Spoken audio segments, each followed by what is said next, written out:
Well, that was weird. It said the stream was interrupted and I hadn't even started yet. Okay, excuse me, I'm moving the phone around. I didn't get it in the tripod because it was being weird. Good morning, everyone. Close your eyes on the replay so you don't get seasick. Hello, hello, hello. I hope everyone is doing well. Good morning, Jackie, Anna, and Linda. I'm going to oh, it's going to do something for me. I like to refresh my stream here so I make sure I'm getting everything nice and up to date. I have all this extra cord for the microphone. I'm just trying to find a spot for it so it doesn't make this jingle jangle noise like it still wants to do. Hello. There we go. Maybe that'll do it. Welcome, everybody. Welcome, welcome, welcome. I hope everyone is having a great Saturday. This should be a very interesting stream. Well, it has the potential to be a very interesting stream. I'm just back here. There you can see me. I took my daughter to the airport today. She had to be there for 6 a.m. I've been up since, hi So Terry, I've been up since 2 a.m. after going to bed I fell asleep about 10:30. Whoop, there we go. There we go. I already fell asleep once sitting at the table, so I don't know what we'll do if I fall asleep. So maybe someone will have to come and bang on my door if you know where I'm at, which is a joke because I don't know if anyone has figured out where I live, which I kind of want to keep it, you know, private because that's what you do. But anyway, today we are working on scrappy note cards because I am all out. I think, well, I shouldn't say all out. I think I have 5 of them left. And I want to send them to my patrons as a 2-year anniversary thank you award, reward, whatever thing. I put in the description box a link. Hi, Kay. In the description box is a link to what I think is the main video for this. I thought there was a playlist for the scrappy note cards, but there's just some videos for you to check out. If you search my page for scrappy note cards or you search YouTube for RsIslandCrafts scrappy note cards, things will pop up. I do things a little different every time I make my note cards, but what I'm doing this time, I removed my cutting mats so that I didn't have any chance of causing any type of damage. I don't want anyone to worry. I wouldn't anyways because I'm just using this little palm iron. This one says a pure steam. It is not the one that went under recall, but I don't think you can find this like on Amazon. But there's ones that look identical to this. They're really inexpensive and they're great. I don't use any steam, so there's no water. So things usually don't cause any type of damage underneath. I pulled out my smallest scraps in my rainbow colors. Oh, let me skip that for a second. Oh yeah, you need fabric. On here, I have 2 of my wool pressing mats, and I have little bits of PF44 lightweight fusible interfacing, and you can see this white spot here where it's a little darker. This is glue side up. I just glued those 2 together by using that. Alaska Crafty Gal Victoria, hello, hello. I'm so glad you can catch us live. We'll see what today brings. Sometimes when I am this exhausted after only sleeping for very little hours of sleep, see, things don't always come out right. But even when I've slept a lot, things don't always come out right. So it doesn't really matter. I will be doing the note card portion of it later. Right now, I'm just creating this scrappy part here. Just the fact of getting the scraps laid down. I have this pressing area over here. This is the wooden top off of a TV dinner tray. I've just put some tinfoil down on it, some batting, and there's some fabric, and it's stapled. And I made it so I can easily remove it and put a new cover on it when I feel like it. I simply taped it down with packing tape, and I have big giant safety pins that are holding it in place. So I can just take that all apart and put a new cover on if I want. It got pretty dirty in the move from being in the pot and everything, but from what I'm using it for, it's no big deal. I'm going to use that to iron my little bitty scraps. I have a small amount of red, orange, and yellow because what I'm doing is I'm taking my main scrappy bin. These are the ones that have the smallest scraps in it. I have you guys over here this time. Let me catch up on you. Oh, you're making postcards, Terry. I wanted to make postcards so bad, but I really need cards first. I have been making postcards at night, though. Sewing up my cotton cuts clues. I've been catching little bits of that. I see that on YouTube. I don't really like watch it because I'm not doing it, but it looks like it's fun.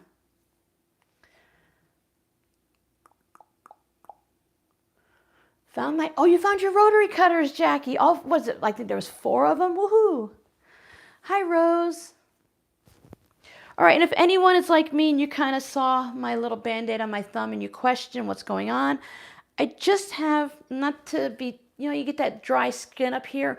I have one little crack right here. It's in great condition, nice and clean, but every time I do anything to it, blood pours out of it. So we don't want to see blood. I have a Band-Aid on. All right, I have scissors to cut my scraps, my iron to press my scraps. These are my fun little cards. And what I'm doing is I'm taking these bins. Now I have the bigger Dollar Tree plastic locker bins like this on my bookshelf that you see on Whip It Wednesday behind me. Hi, Susan. Oh, 70. I think we're hitting 92 today. If I huff and puff, maybe it'll blow that far. Scrappy doll quilts. It's a scrappy kind of day. In a cardboard box in Dad's den. Yep, you must have had it in your hands and you set it down to do something else and got sidetracked. And I find my stuff in the weirdest places. This little version here is just the narrower strips and the little chunks. And I only save the small pieces like this if it's a fabric I love. Like, it's just, I enjoy the Teenage Ninja Turtle fabric, so I have that. Plus, it's green. But I only save the fabric that reads as a color in the small bits if it's a basic rainbow color, gray, brown, blue, you know, the basics like that. And then the bigger bin has like the larger pieces, things that are, you know, bigger than this and stuff like that.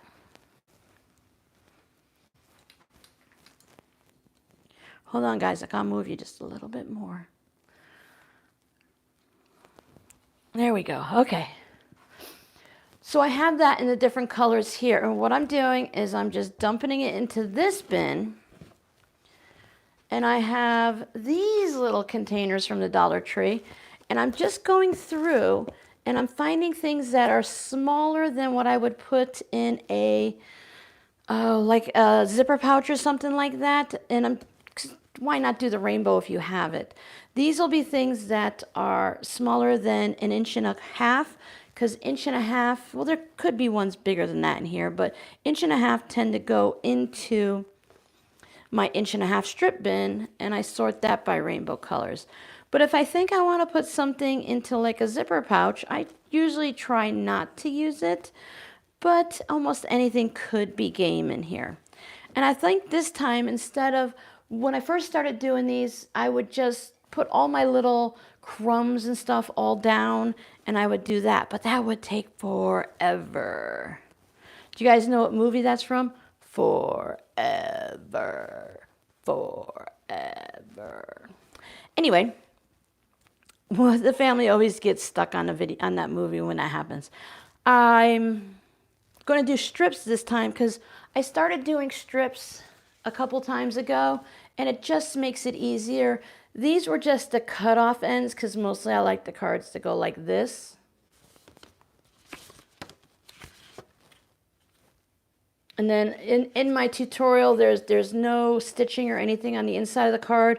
You don't have to put an extra piece of cardstock in there or anything like that. I may or may not have videos on doing the envelopes. I'm pretty sure I did a live stream where I sat down and did envelopes with you, though. I even have some of these are a flannel material because I just like the fabric. And if it's going to go into zipper pouches or something, then I don't think it really matters what the material is because it's not going to get washed like a quilt. Sometimes if it's just a smaller piece that's not going to work in a zipper pouch, I'll throw that in. And then of course nothing's neat and tidy, so these bins will all have to get pressed before the fabric goes down. But my larger scraps, I like to keep them all layered nice and neat. Hello, Better Days. I keep everything nice and neat in there to the best of my ability. And then that way I can just start working with things and not have to worry about pressing them. So those were nice and organized, but I haven't organized these yet.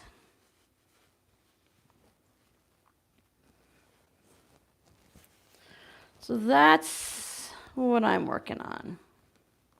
These are the things that sometimes I throw away and then I go back into the trash to grab them. Because sometimes it just, when I'm working and I'm throwing something else away and I go and I look into the trash can and I'll see something that's just staring out at me and I'm like, no, no, no, that would be perfect for this project or that project. Some of these, even though they're thinner, I want to figure out a way to put them into a zipper pouch to have everything set up. Hi, Laura. Gilbert, Arizona, not too far away. I was in Phoenix this morning. I tell you, I do not drive on the highways, interstates, freeways, anything you want to call them that often. And after only sleeping for a couple hours and then being, 3:30 in the morning, it was not the best experience. And then my daughter's like, okay, I have to go to gate 4 or whatever. And she sent me in the wrong direction and we missed gate 4. We drove past gate 3 and then she gets there and I'm home and everything. And she's like, guess what? Funny story. I was supposed to go to gate 3. Like, whatever. She showed me and then I found a different way to come home. So it was more of off the highway and more of just, it was kind of, a lot of it was 35, 45 miles an hour, but I was tired and that worked out really well. A lot of street lights and everything, but it was okay. That was the way my son Justin took her to the airport last time. Robin got me addicted to making scrappy postcards. Yeah, aren't they fun? I can't help myself. They are just fun. And then I make them and I sit them in my little container and they stay there. And then when I go to send a thank you card or if someone orders them from the shop, I pull them out and I open up every card to choose certain ones. If I'm selling it in the shop, I want to make sure it's the best quality. If I'm sending a thank you card, if it's a little wonky or has a couple extra threads on it, I'm not too worried about it, right? So then I go through and I'm like, I don't even remember making these. Look at that fun fabric. I love the polka dots. This is a fun fabric. Someone sent me some scraps of. There's a few different like sheepy ones that are so cute. And there's frogs and everything. As long as I have a decent amount in there. So I'm playing a little bit rainbow, but I'm just going to lay everything out and then cut the cards out later. So it might not be in a rainbow. I might just do all red cards and then all, what's next? Orange, Roy G. Biv. And then when I think that I have enough and I'm tired of picking through the scraps, I put all these back to be used again. I'm actually going to use these scraps and turn them into fabric bins that I'm then going to store my fabrics in based by the colors. So these green scraps would make a green scrappy fabric bin. And that way I can get rid of all of these small bits and things like that. And I can have some fabric storage and I'll probably be able to fit more on the shelf and things will work out in a better way than what I'm currently using. All right, so let's put this over here. I have my drink. Now we're not sewing today, but have you changed your needle in your sewing machine? Have you cleaned out your sewing machine in the bobbin area and all of that? Because that's what we usually do on every live stream. It's a reminder to go ahead and do that. 3:30, you know what? That's what I thought too, but 3:30 in the morning, the traffic was crazy. And they were on, because what did we take? We took the 101 or something and then the I-10 and you get the trucks and then the people rushing around and they're all doing this. And the lanes are faded, so they need to be painted again, and I don't know where they are. And then the left cars come in and the right cars go over, and the center lane goes this way. And then you have all, when we're in Florida and Cape Coral, you drive straight. You kind of curve a little. You don't go up, you don't go down, you just go straight. Here you've got mountains and everything, so you make these really sharp turns and you get on these overpasses that kind of curve around in this weird way and everything. And I'm like, I am definitely not used to driving like this.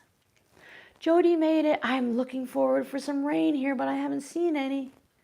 It is so much faster, Laura, but when we were timing it, depending on the time of day, sometimes there was only a 10-minute difference. And for that, we would just leave a little bit early. Hi, Becky. Over 400 accidents one year. Yeah. It's already crazy just here when you get from my side road out to the main road. I haven't seen or heard the accidents, but at least 3 or 4 accidents have occurred because you can see the glass and the tail lights and everything.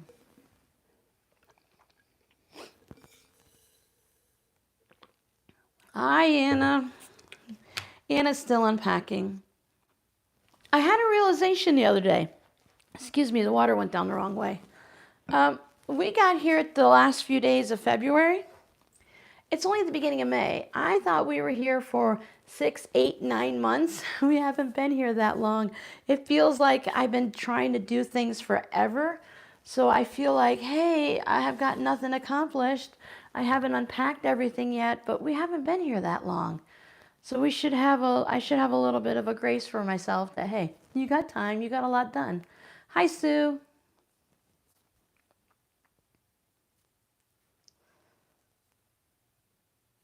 There's crazy drivers everywhere, Jackie. I was really surprised here in Surprise. Now, when we lived in Cape Coral, the crazy drivers, they were everywhere. They were on the side roads. They were on the back roads. They were on, well, when we used to have dirt roads and stuff. I'm just going to stand over here and press some of these so that they're not all wrinkled. And here, while we have seen a few crazy people, and I hear people complaining about it in the Facebook groups and stuff, but I haven't seen any wacky drivers that are like going over the speed limit and weaving in and out of traffic. There's a lot of areas. There's, was it called 4 lanes when there's 2 on one side and 2 on the other? And the speed limit's only 35 miles an hour. And then some are like 45 miles an hour. So I'm really surprised the lack of speeding. But it could just be that I'm not out on the roads at the time that they're being crazy. Oh, having a laptop over there is not the best idea. Yeah, Anna, I think you had a bit more than I did too. You're going to be moving back to Arizona at the end of August. Woohoo! Where are you going to be? Not that I would know where it is, but maybe someone would. No chat. I was looking this morning. I was like, okay, I have my right. You can just barely see it right here. But this is my new Apple Mac Air, whatever laptop. I was going to use my Chromebook because when we do the live streams, it always gets covered in lint and fur and dust. So I thought, well, better to do it with the Chromebook. But I couldn't even get it to turn on this morning.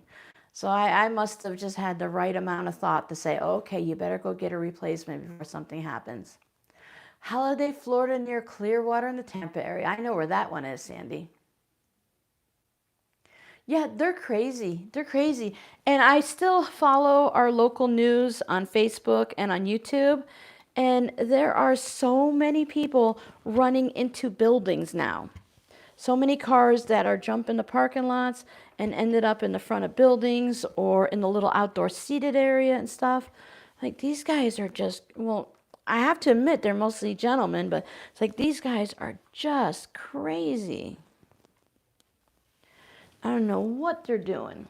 Yeah, no, this isn't going to work. Come here, come here, come here, guys. Come with Robin. That's what I always say to my girls. Come here. Come with Mama. Come on. You guys can sit there for a minute. You're lucky you haven't seen crazy drivers. My 85-year-old father lives with us, and I take him to the senior center every day. I see at least one accident a day, and it's only a 6-mile round trip.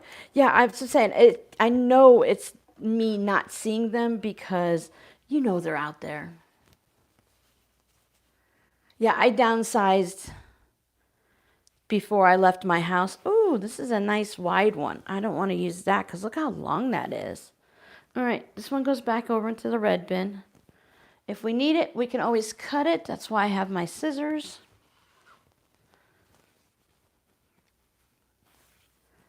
I downsized a lot, and I find myself missing a couple things I downsized, but wanting to downsize some more. And I went to the Goodwill because whenever I go to the doctor every month for just medications and stuff like that. And there's a really nice Goodwill right outside when you get out of their complex out to the main road and stuff. And I went there and I don't look at a lot of this stuff because like their clothes and stuff is very expensive. But this Goodwill specifically has a really great houseware section. So cups and bowls and cooking stuff. And I've been finding some nice baking things that I've been picking up. So we do need some things in the kitchen, but me personally, there isn't that much that I actually need anymore.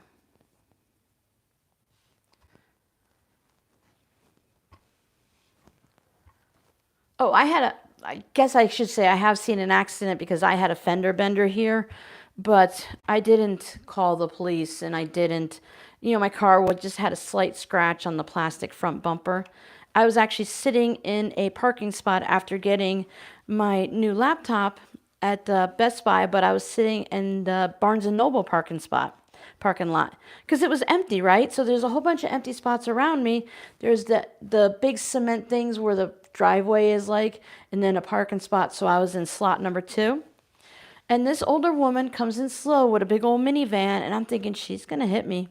She's going to hit me because she was making the turn to come into the parking spot next to me, but she was doing it in such a weird way that I thought, oh, she's going to hit me. So she stopped, and I'm thinking, okay, she's going to go ahead and back up and stay out and, go somewhere else to park. No, she just puts her foot down on the gas, and she comes right in and bumps my car, and we all rock and everything like that. And I got out, and I was not overly rude, but I was not a happy camper because there was no reason for her not to see it. I said, there's a whole parking lot with these spots everywhere. Why are you parking here? She told me she can't walk very well. And my snarky mouth says, well, you can't drive very well either. I checked her car was fine, my car was fine, so I just said, that's it, I'm going home. I've had enough of being out in the public today.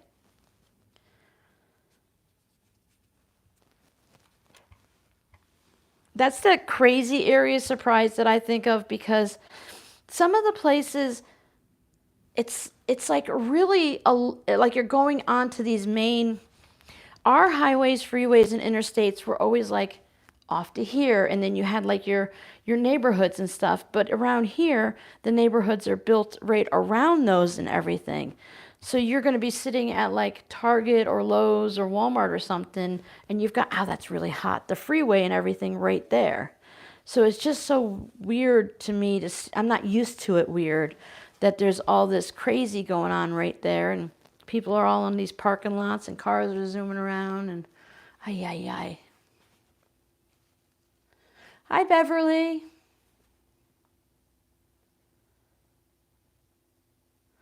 I couldn't help it, Rose. And then when I walked around to my car and I was driving slowly away from her to get out of the parking lot. And there was a gentleman there and he was just kind of looking at me. And I felt like he had this almost like a smirk on his face, like he was going to, I would hope that he would, be a witness for me if I needed it. Because he was just standing there about 3-4 cars up and watched the whole thing. I'm like, that lady was just crazy. This piece here has a selvage on it and everything, and I'm just gonna go ahead and use it because it's a solid selvage and it's a scrappy postcards, note cards, so who cares, right? I do have some of the heat resistant pins in here just holding this down. I did turn off the fan because it reflects on that wall and it makes this kind of a look to it, so I turned it off. I was freezing this morning because when I get extra cold, I tend to get freezing.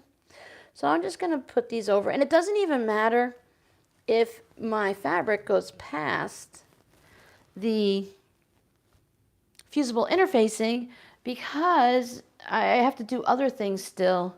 Oh, where's my pins? I have to do other things still to it, and it doesn't have to be this size. Normally I measure everything out and divide and multiply and how many cards can I get from this.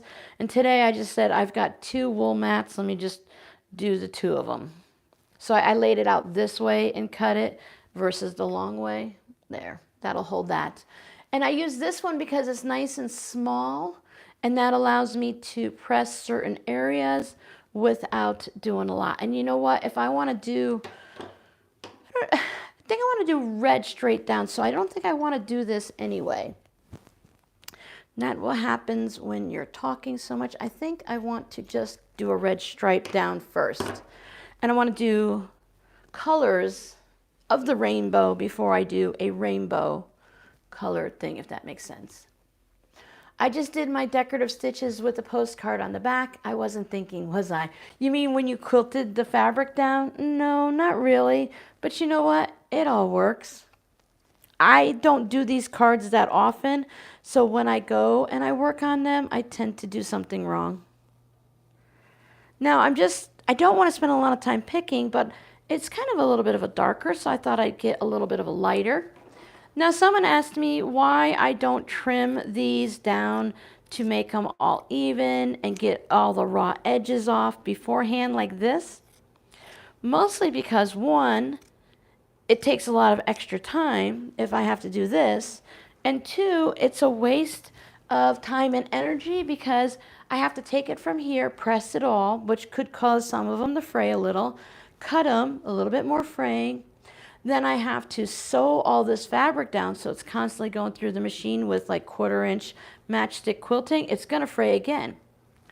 And before I send these out, if I want to send this out as a thank you, or if I were selling it in my shop, I would take this out and I would kind of rough it up a little and make sure that there was no threads coming off. So I would take this thread here.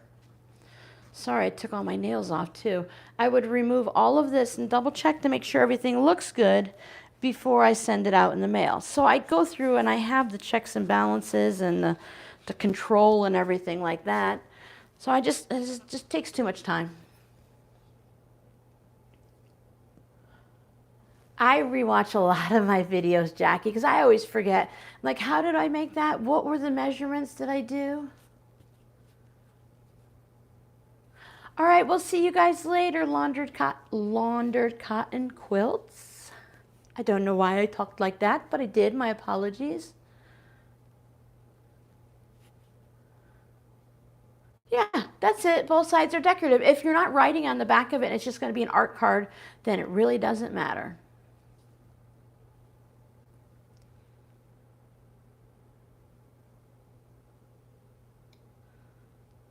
Oh, yeah, when my kids lived in the house with me. I'm going to overlap this by a smidge, like less than 1/4 of an inch, more than 1/4 of an inch, whatever I feel like of an inch. I would leave the house, go to the post office, and put cards in the mail for my kids because kids love to get mail. You could also just glue a piece of printer paper to the back of it, as long as it's not too thick and it has to weigh less than an ounce to go through the regular mail. And I want this Coca-Cola one, so I want to have it so it's more like this. I want to put something over there. I think I'm going to trim this off here. Because when it's quilted and I trim it and everything, I could lose the bit on the end here, so I don't want to just put it right there. I have a few Coca-Cola-E's, so I want to find something kind of wide but small that I can add there. You know what? I have the power to create things. So let's see. You're a little bit wider. You'll work. And then if I just add that there.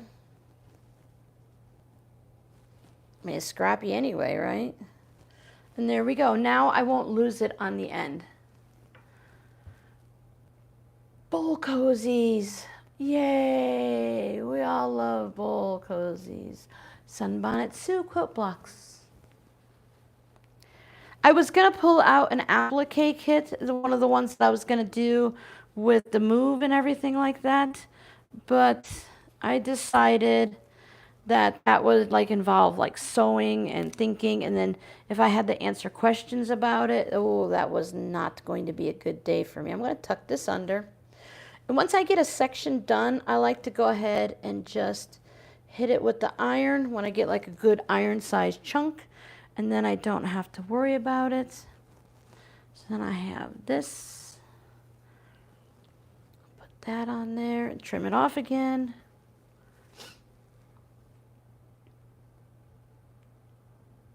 You don't have to use a stabilizer. You could use a piece of fabric, a piece of paper. You could just sew your bits together.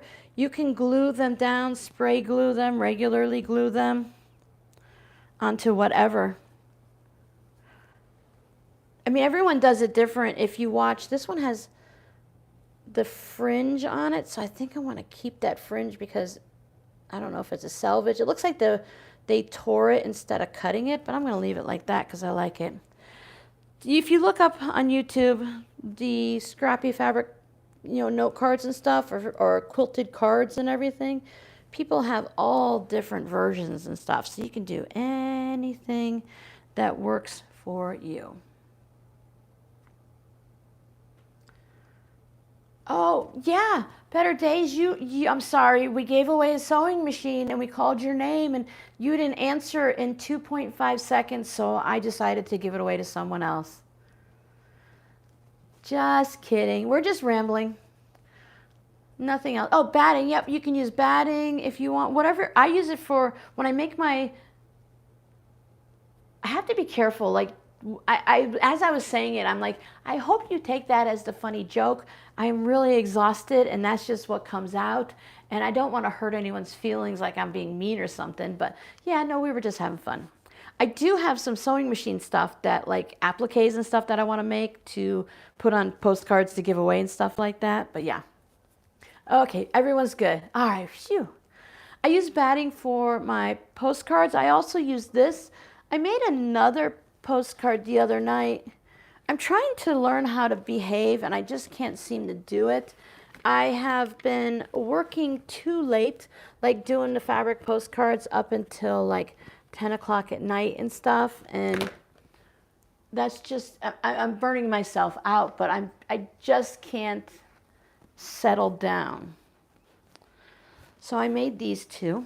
I had the little bits, I'm like, I'm not going to save them, but they're batiks, but I'm not going to save them. I'm tired of making little postcards. I'm tired of digging them holes. There's another movie. I don't really do movie quotes, but I've done two. Did you guys realize Sandlot was the first one? So yeah, I just put them on like this, and I didn't have enough, so I just put a wide strip, and I added a big chunk there. When they're quilted, it looks okay. These are, I'll have to quilt them on a curve because they're curvy ones, and it'll help settle it out and stuff. But it always looks like string blocks. Like, it doesn't look very nice until I go and I actually quilt it and everything, and then it looks much better. Oh, Beverly, your area is always wet, unfortunately. You guys get so much rain there.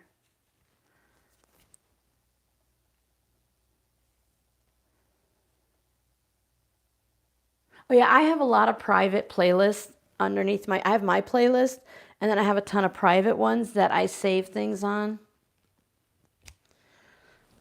Because I always have to go back and my watch it later. I was trying to watch some of my watch it laters today. This one's not perfectly straight, but it's okay. I don't know. There's probably like 1,200 videos saved in there. I really need to go sit down and clean out my playlist and just take care of a few things. Oh, she rolled your mom. Your mom rolled her eyes at you, huh? Like, what are you saving those for?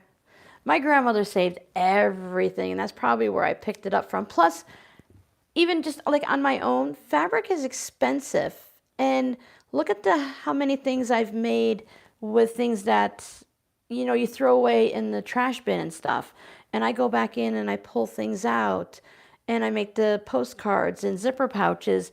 And I always consider them, I call them like my free projects because, you know, I didn't pay for anything in it. I pulled it out of the trash. It's all extra stuff.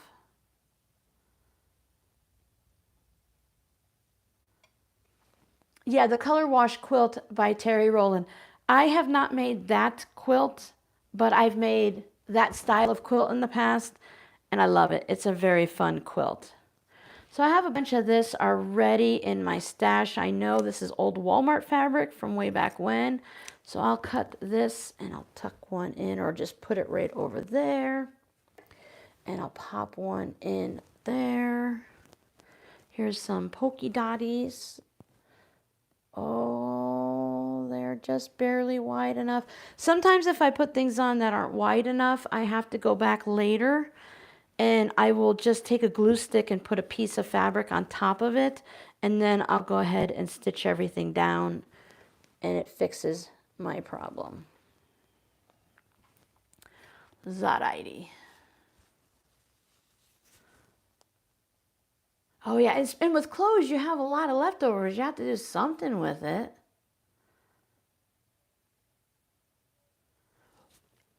Terry, if you like the way the card looks, I mean, don't trash it though. Keep it for yourself and something to laugh at later.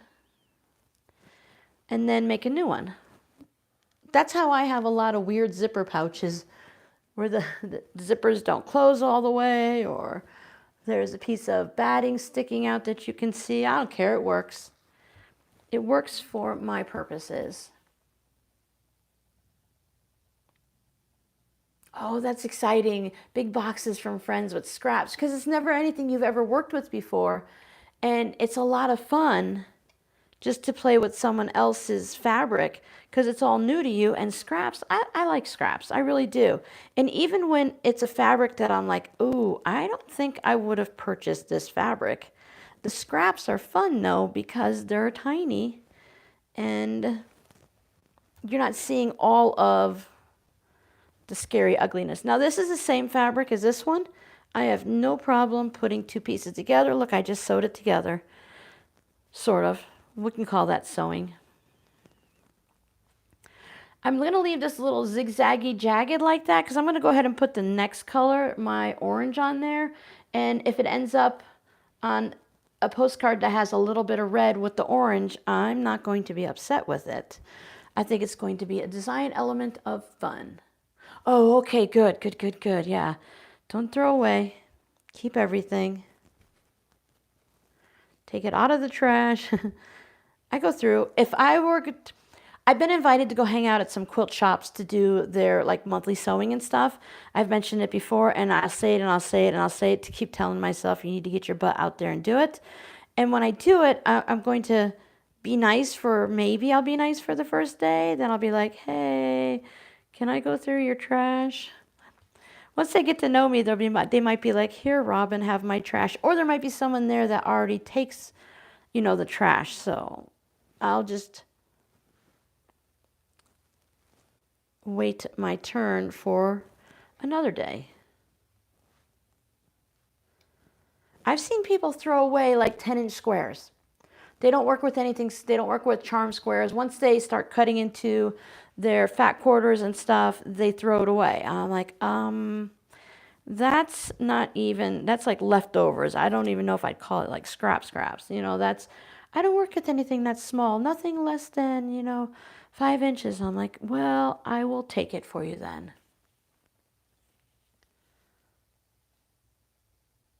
Yeah, because if you're mailing it, if you're putting it in a plastic sleeve or a regular white envelope, then the back side wouldn't be seen. I mean, it wouldn't be seen. You can like decorate it or something like that. Yeah, it wouldn't really matter much.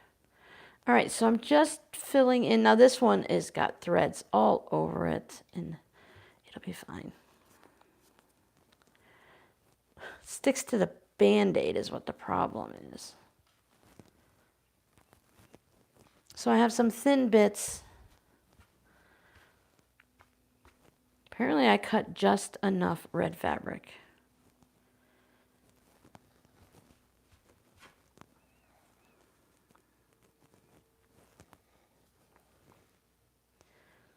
I don't want to cover up the Coca-Cola, and I like that stripe. So I just need a piece for down there.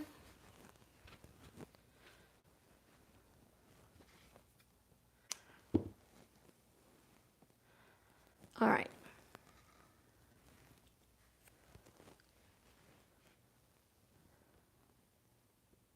Oh yeah, and you have to use up them scraps, Beverly. You just can't. You can't let them go. I mean, you know, they're big, right? I don't understand, guys. They have so much, I guess they have so much fabric, like they just don't want to deal with it. And it all depends on what you do. If you only make a certain kind of quilt and you like to make it from, like you purchase fabric for it and you don't like to have a stash, because there are some people that don't like a stash. Now, if I use this specifically for projects like this because it's a small iron and I can hit these little areas.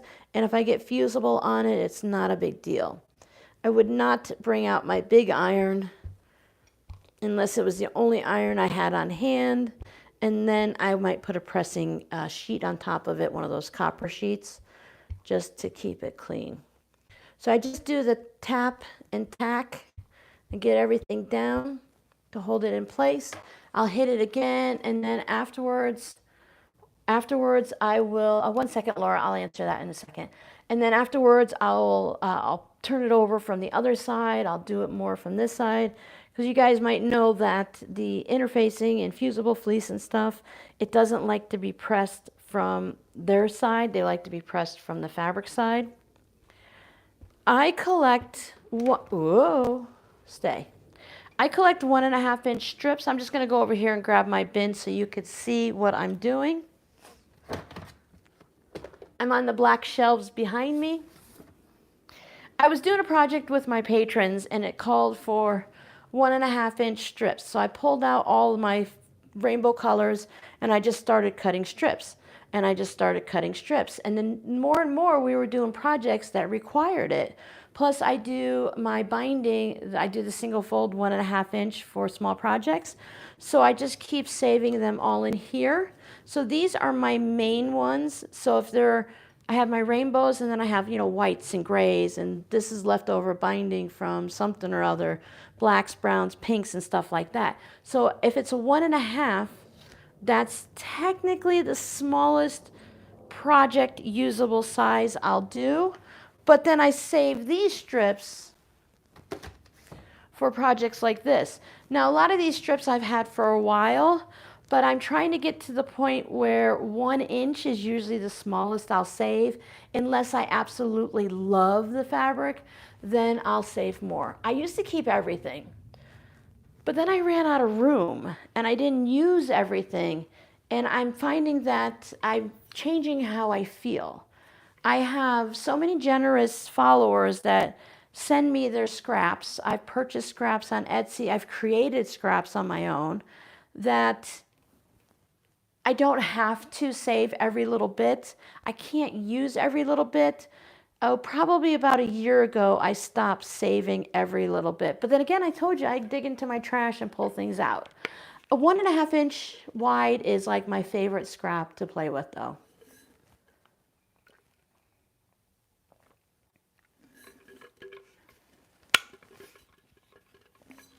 My batiks, I save everything. Even the things that are like 1/16 of an inch, I save it all. I save my sewing thread that I cut off from the machine. Batting scraps, I save anything I use 7/8 of an inch for my tote bag handles and other handles like that. So I save anything that's like basically an inch or wider. All right, these are done for now, so let's bring out the orange, which means we have to do some ironing. Excuse my body in front of you. I try not to be rude like that. If you guys are at a grocery store and someone's standing on the right-hand side of the aisle looking at the cereal on the left and you have to walk through, do you say, "Excuse me"? Sometimes I wonder if I'm just doing something weird or if it's just something that, you know, like I was taught that way, or because a lot of the newer generation, they just kind of like stand in front of you or barrel past you and nobody says, excuse me. Beverly, these are going to be the scrappy note cards, like these, once I'm done, but it could easily be turned into anything. If you get this fused down and you quilt it, I matchstick quilt it, and I'm going to stitch like this way. If I go this way with the fabric, then I have to do some type of a zigzag fancy stitch or something.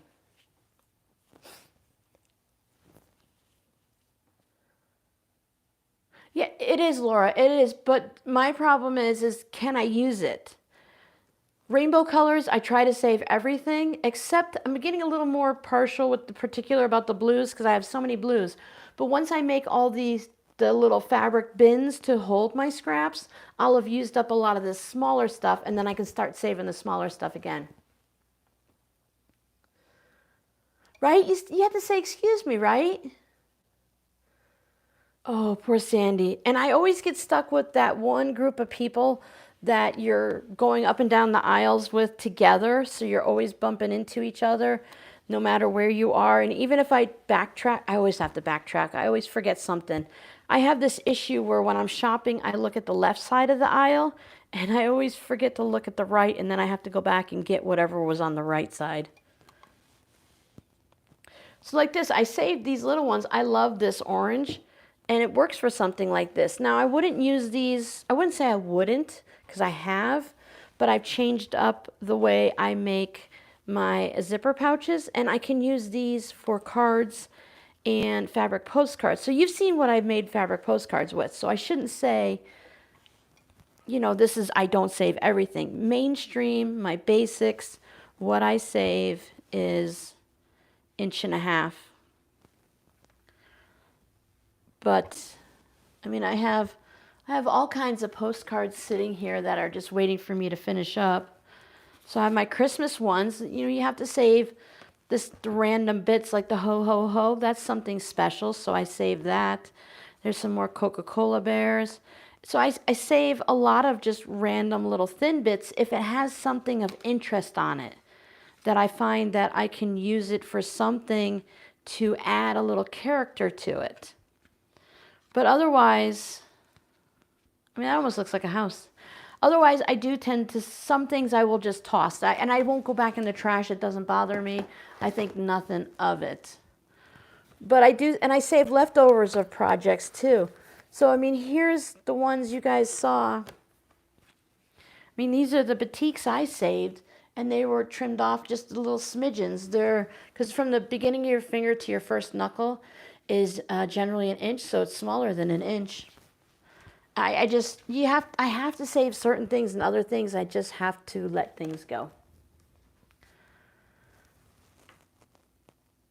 Yeah, people aren't very nice. They're I mean, not like they're okay, you can call it rude, but they're not like talking rude or anything. They're just yeah, they do. They treat you like you're invisible.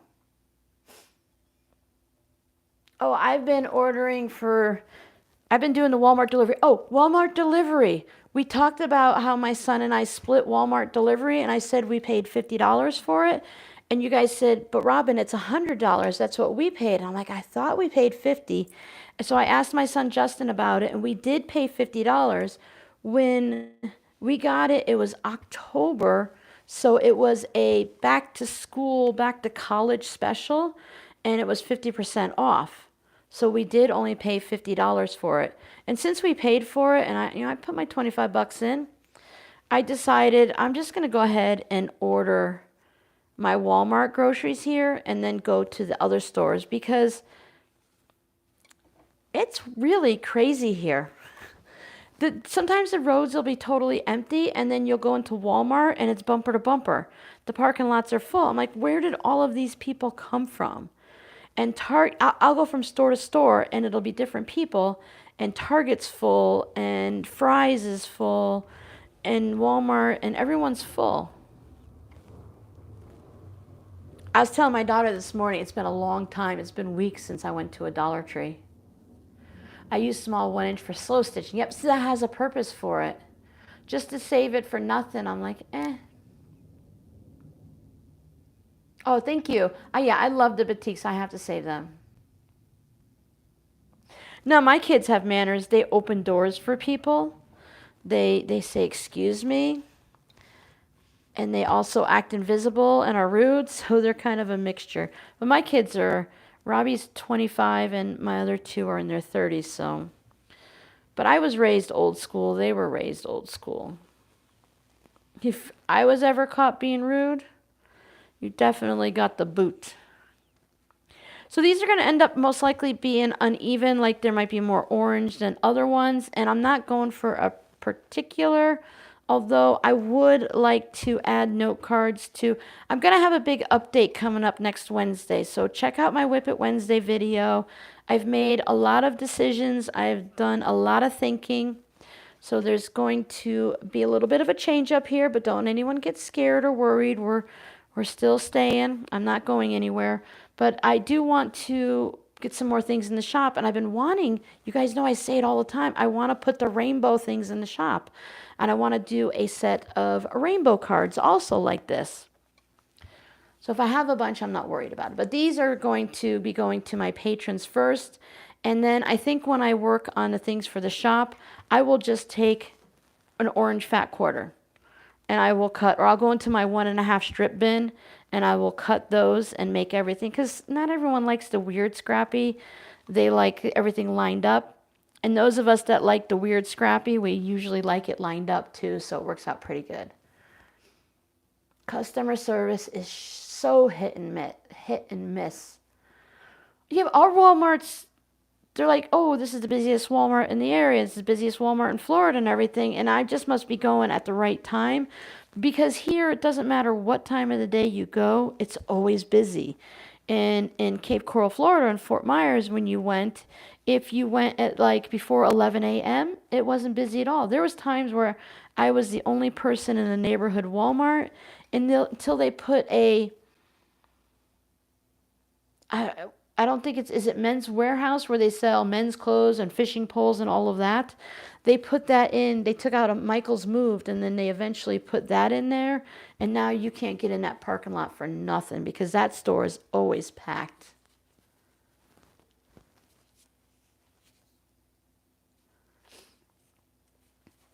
Yeah, Beverly, it's like making mug rugs. I've made mug rugs and put them in my clear envelopes and mailed them too. Yeah, hold the doors, please and thank you. You, you help your friends and family. You sacrifice yourself to a certain point, But if somebody needs you, you go without a little and you help out your friends. My daughter has been teaching her friends how to meal prep and how to. My kids have always taught their friends, even in high school, how to check unit prices and do grocery shopping and stuff like that. And everyone was always amazed, like, how did you know that? I'm like, well, because I homeschooled them for several years and I taught them how to do math at the grocery store. And plus, you can't, if you're coming from a medium to low, high income, low income, whatever nowadays, it doesn't matter.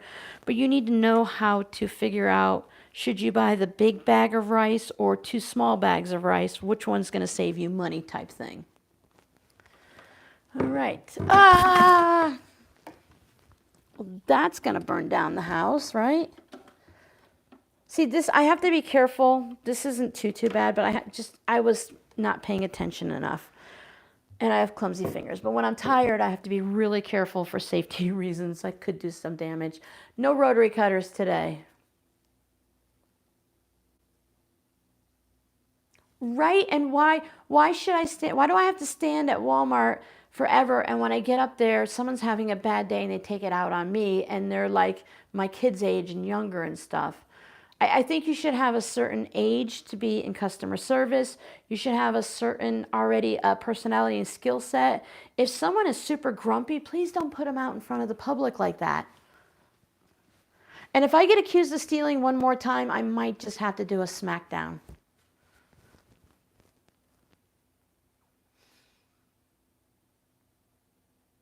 Oh, Arizona State University. Yeah, you get the craziness in there. A lot of people. We had lots of neighborhood Walmarts. I mean, you'd say Walmart like every 5 miles. They were everywhere. Is that rain? No, that's got to be the air conditioner. I don't see no rain out there. The air conditioner sounds so weird here. All right, let's go up here.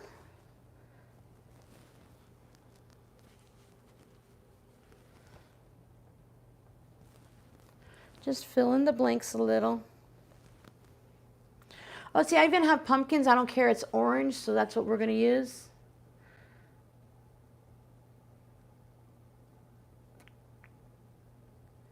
I checked. Oh, guys, I went. Something you're going to be hearing about soon. I wanted to talk to you a little bit about today. I want to show you what I found. I went to Michael's yesterday. I went to my doctor's. I went to Goodwill. I went to Michael's. I went to the vitamin shop. And I probably went somewhere else, but I don't remember. I know tomorrow I need to get gas from after all the traveling. But I picked up this DMC 14 count. I don't know, it doesn't say if it's a color or not, but it's got this blue and there's some greens in there. I decided that yes, 100% I'm gonna do the Scarecrow cross stitch from, the Fat Quarter Shop versus the quilt that I posted on the community tab. But it has like faded blue denim and stuff. I want to see if anyone else has changed their colors, the floss, and changed like the outfit of the Scarecrow and stuff.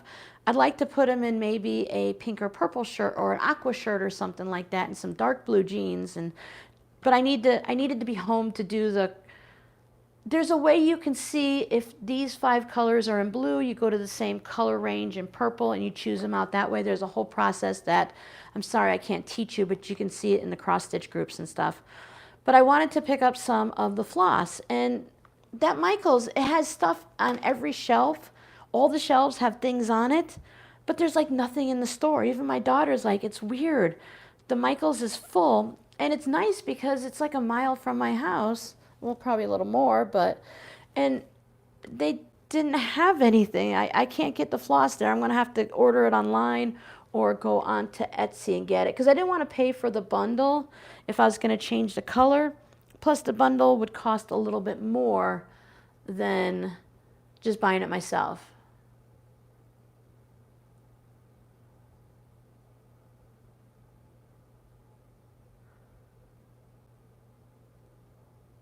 Well, yeah, that's what I want to do, Becky, but I want to it's got like a plaid shirt and stuff, so I want to make sure I get a light and dark and stuff. If someone's already done the work and said, hey, I want to put a pink shirt on my Scarecrow, I'll be like, I'm just going to use your numbers then, because if I like the way it looks. But I want to change it up, but now the rest of it I like. I don't feel the need to change up the rest of it. I like the colors and everything like that. But the Scarecrow, I decided I definitely want to change that up. Oh, I don't want to do that. I want to keep it sort of straight. Thumbs up for me. Thank you so much. Can you make a copy? Use color. Oh, yeah. The colors I don't have a problem with, Jody, but I want to make sure there's the way the colors go. A blue goes from a dark blue to almost a white, and it has a range.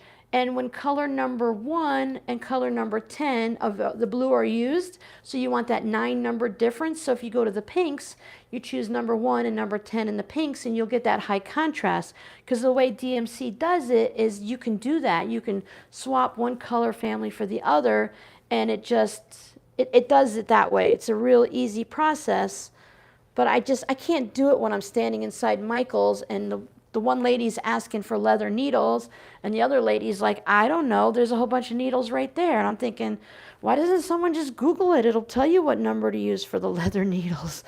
I mean, I'm standing there Googling stuff, but I guess everyone doesn't think that way. And I wasn't going to interrupt an employee. And I've learned to be careful who you offer help to, because not everyone wants help from a stranger. And this woman, I feel like she was one that would not want help from a stranger. So I just stayed out of it and kept my mouth to myself, you know.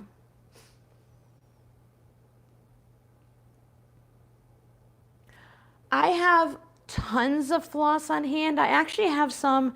Someone gave me their aunts or their mothers or their great grandmothers or something floss that was on bobbins. The floss is perfectly fine, but I don't want to work with bobbins anymore. And it's like colors that I don't necessarily use. So I want to go through and I want to pass those on to someone else and get some new ones. And I've been purchasing floss little by little. So it's not a big break the bank, or where it goes on sale and stuff, you kind of stock up and all that. There is an up and down to some of these fabrics. So I want to slowly replace what I have with colors that I know I use, because I'm more, vibrant, colorful, bright things. So that's what I am looking for. But when I'm doing, if I want to just like make a flower garden, I just use what I have on hand. But the scarecrow, if you look at it, I like the colors of the leaves and the way they are. They're not like autumn. They have some nice color to them and everything. So I want to stick with a lot of the same colors. It's been hard to buy floss at the store for a long time now. Coca-Cola has to come up to the top. That's why you don't fuse all of it down at the edge. All right, Rose. Oh, you gotta go take the dog out. They always take precedence. Yeah, Jackie, we're still trying to figure out which one. Like, there's 3 fries in like a 6-mile radius and stuff. So which one do we want to go to? Robbie likes to go to Fry's. I haven't really. I can get what I want at Walmart, so I just go to Walmart. Plus, they deliver, so it's nice. And do it that way. I decided that I'm putting too much pressure on myself, and I will figure out this area when I figure out this area, and not until then. No rush. Oh yeah, I have that too, Becky. I have all different brands and stuff that I use, and that's just to, like I said, when I just do random projects and stuff, I just use whatever floss I have on hand, because I want, ooh, that's a pretty blue. It doesn't matter, what number it is or anything like that. I just want to have that pretty blue. So this is kind of almost like a puzzle. You're just adding the pieces in, and I would probably move faster if I wasn't, talking. You do things quicker when you're not talking or trying to do like a video or something like that. That definitely changes things up a bit. So this spot right here is really thin. So I would take something thin like this and just lay it down. And then I would have something else there. Like this is just a plain. I don't use just plain simple 1-note fabrics like that too often. But if I do that, and this is not going to stick down 100%. There's not much space for it to stick down. But I can totally cheat and pull that up. And then when I do that, it'll do that. And I can just tuck this in somewhere. It's just a process. It's nice to put a movie on and just to relax and just do whatever. I like to buy those packages of floss like at Michael's and stuff from all their brand and things like that.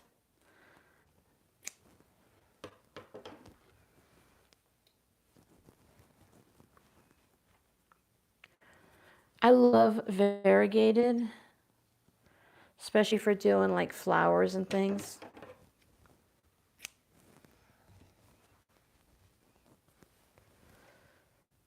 What time is it? Oh, 12. I thought we'd been here for hours, but it's only been an hour. We're good. We are good. We are family. Bum, ba-dum, bum, bum, bum, bum. I had that stuck in my head.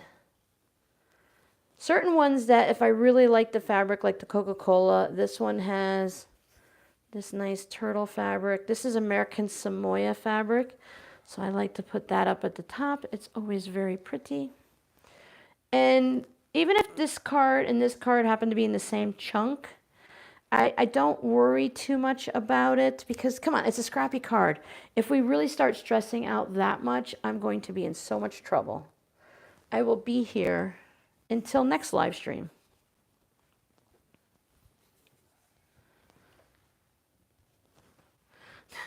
Everything sticks to the Band-Aid.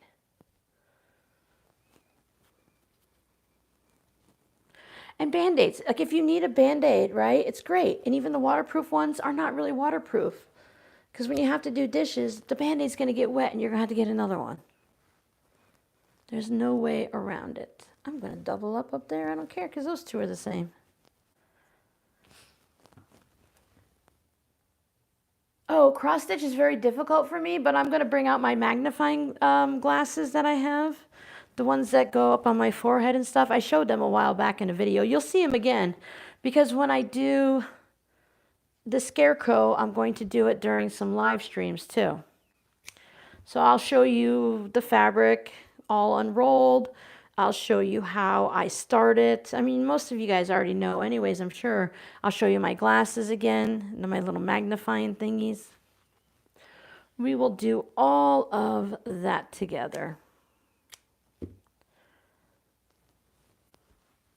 And I like it because the scarecrow is not huge, you know. It's going to be, you know what, you can stay down there. It's going to be nice to work on.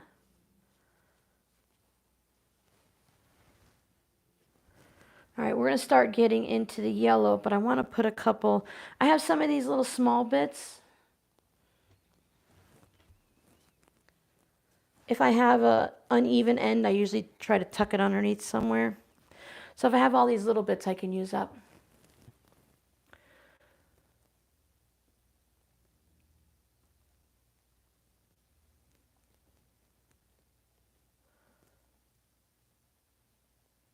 I'm sorry, I'm just catching up on comments. People are talking about moving, where they're from, Arizona, Texas, Alaska Crafty Gal. Victoria's been all over the place. There's several people that hang out with us from Iowa. It's always fun to see, you know, when there's like clusters of people and stuff.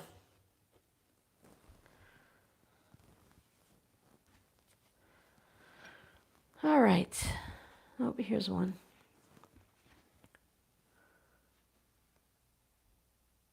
You got the scarecrow cross stitch yesterday? Yeah, I bought the pattern just because I knew I would need it to go shopping.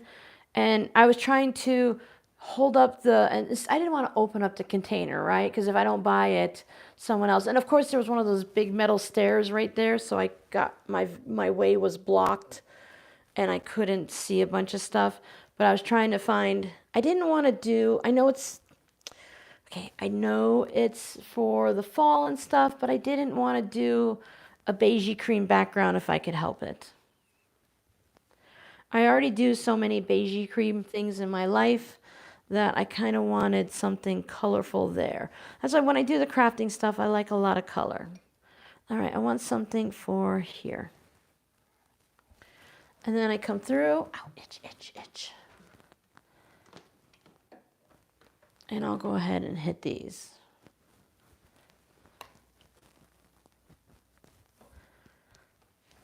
Florida is my home. I mean, I spent 45 years there. I am a little disappointed though because I've been. Wonder what that is.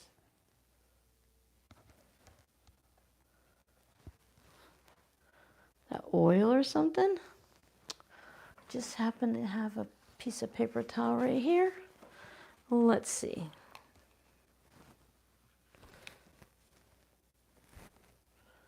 I don't know what that's from. Well, if it's an issue, I can always cut it out or put a piece of fabric right over it. I've been looking in the Facebook groups, and not too far north from us, they have like green grass and trees and rivers and streams, and I'm like, oh, just short of it. I know I can just drive up there, but I can't look out the window. I knew there was like mountains, and I knew there was some green areas and all, but I didn't know it was that green in the northern part. But of course, then you have to deal with the colder weather too. There's always a give and take, right?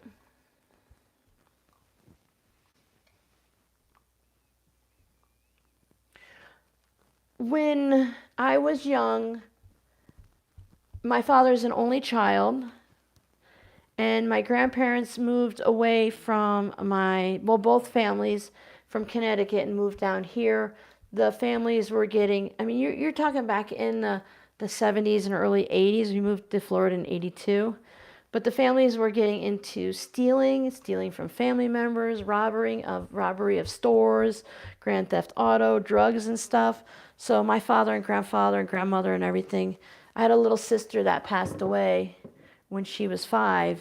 And that was like the last thing that was a catalyst. My family's like, okay, that's it. We've had enough. We're going to start our life new in Florida. So we don't have, like a lot of close family. That the extended, the cousins and second and third and all those cousins, they've all had families and stuff like that, but they're still wherever they're at. So we're not part of each other's life. So after my grandparents passed, my father and stepmother passed, her parents passed. I lost one of my sisters. Another sister has moved away. My brother's in the Carolinas. And it's like a hit and miss relationship with him over the years and stuff. So when it comes to family, it's just me and the kids.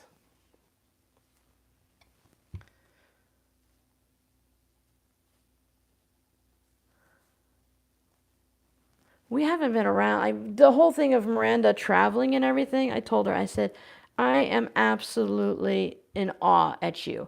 Because she just gets dropped off at some place.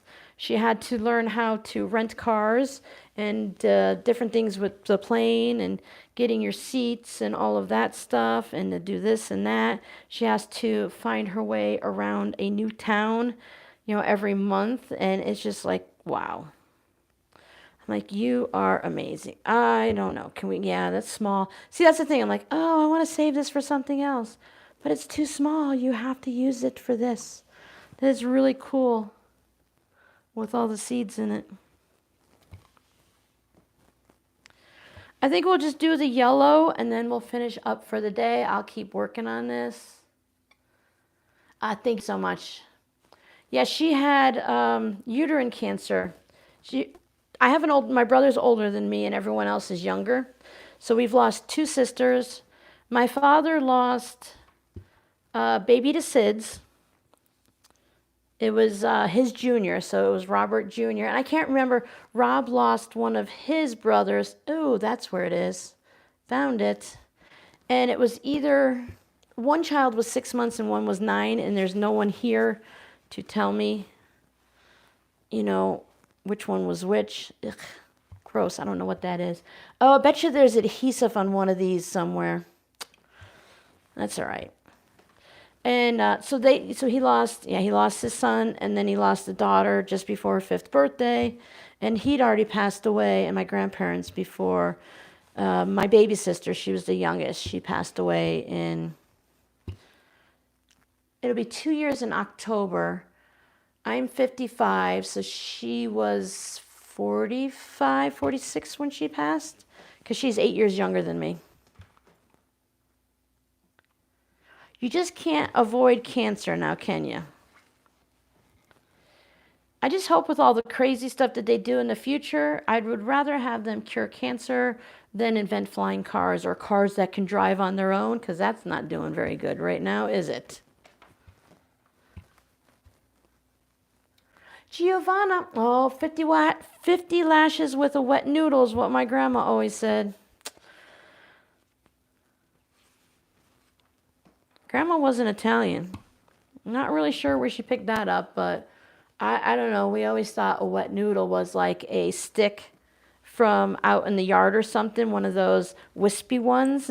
We always thought that was a wet noodle versus like pasta. Because why else would somebody be giving you 50 lashes?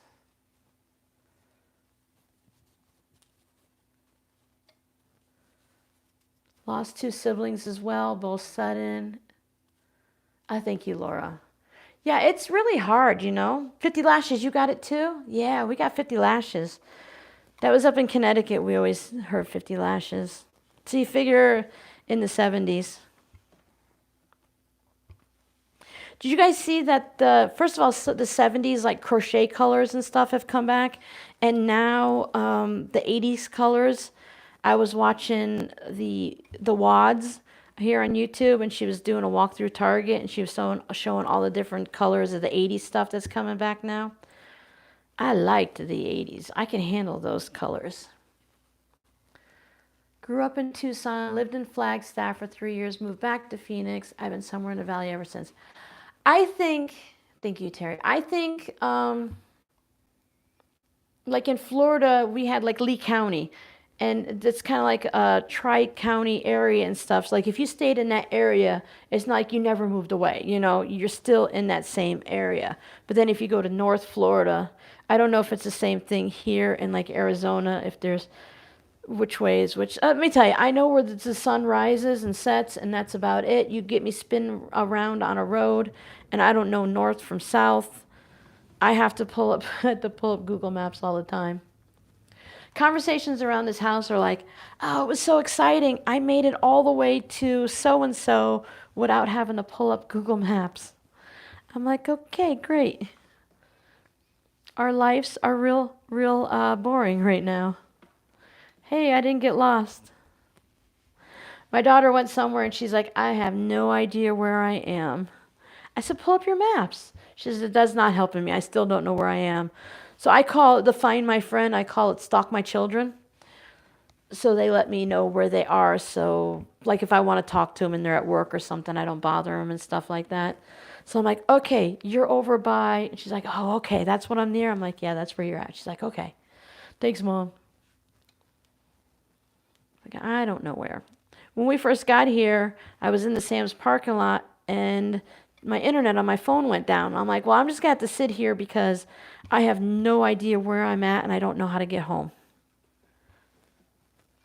Because we were at the Sam's, for those that know the area, I think it's what, over by the 303 or something, where they're building all of those new plazas and stuff.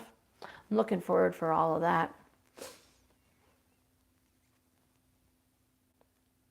Oh, 17 is horrible. That's a tough time. So sorry, Laura. 70s and 80s, right, Giovanna? All the way. Wet noodle all the way into England. Nice, nice, nice, nice. A harsh punishment. Well, you have to figure 50 lashes came from something, right? I'm so sorry, Giovanna. It's hard. It doesn't matter. I mean, yes, it matters, of course, but anytime it's hard to lose a child or a sibling, no matter what their age. Of course, it's harder when they're younger. Well, that's what they say, Laura. They say, I always heard, I believe in reincarnation and all that, that when one soul is ready to depart, another soul is brought up to take their place. And they say that, God, universe, however you want to go, they want to give you, because you lost so much, they want to give you something. And then, that's the little bit of them that you get to keep still. I go for that. I believe that. And no problem at all believing that. Now, I don't think I want to put this in my yellows, but I can go like this. Oh no, I cut my scraps. The scrappy police, and I lost it too. The scrappy police will come for me.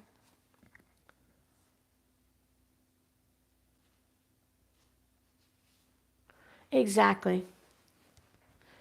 Exactly. It's hard to lose everybody. But many have tried. We all can't stay forever. There is supposed to be something afterwards, depending on what you believe. And even those who believe nothing, there's still a little bit of something somewhere for everyone. So this one's a little orangey yellow, more orangey, but I am not going to worry. Sometimes I take off a bite a little bit more than I take a bigger bite than I expected. Whatever, you know what I mean. And this is taking a bit more than I planned. I'm tired. I don't want to do it anymore. But I'll keep going because, you have to finish it. I can't just leave it like this. I have a sewing machine over there. I have one over on some plastic bins over there. It all has to be done. Yeah, it's looking really cool, isn't it? I'm really liking the way this is turning out.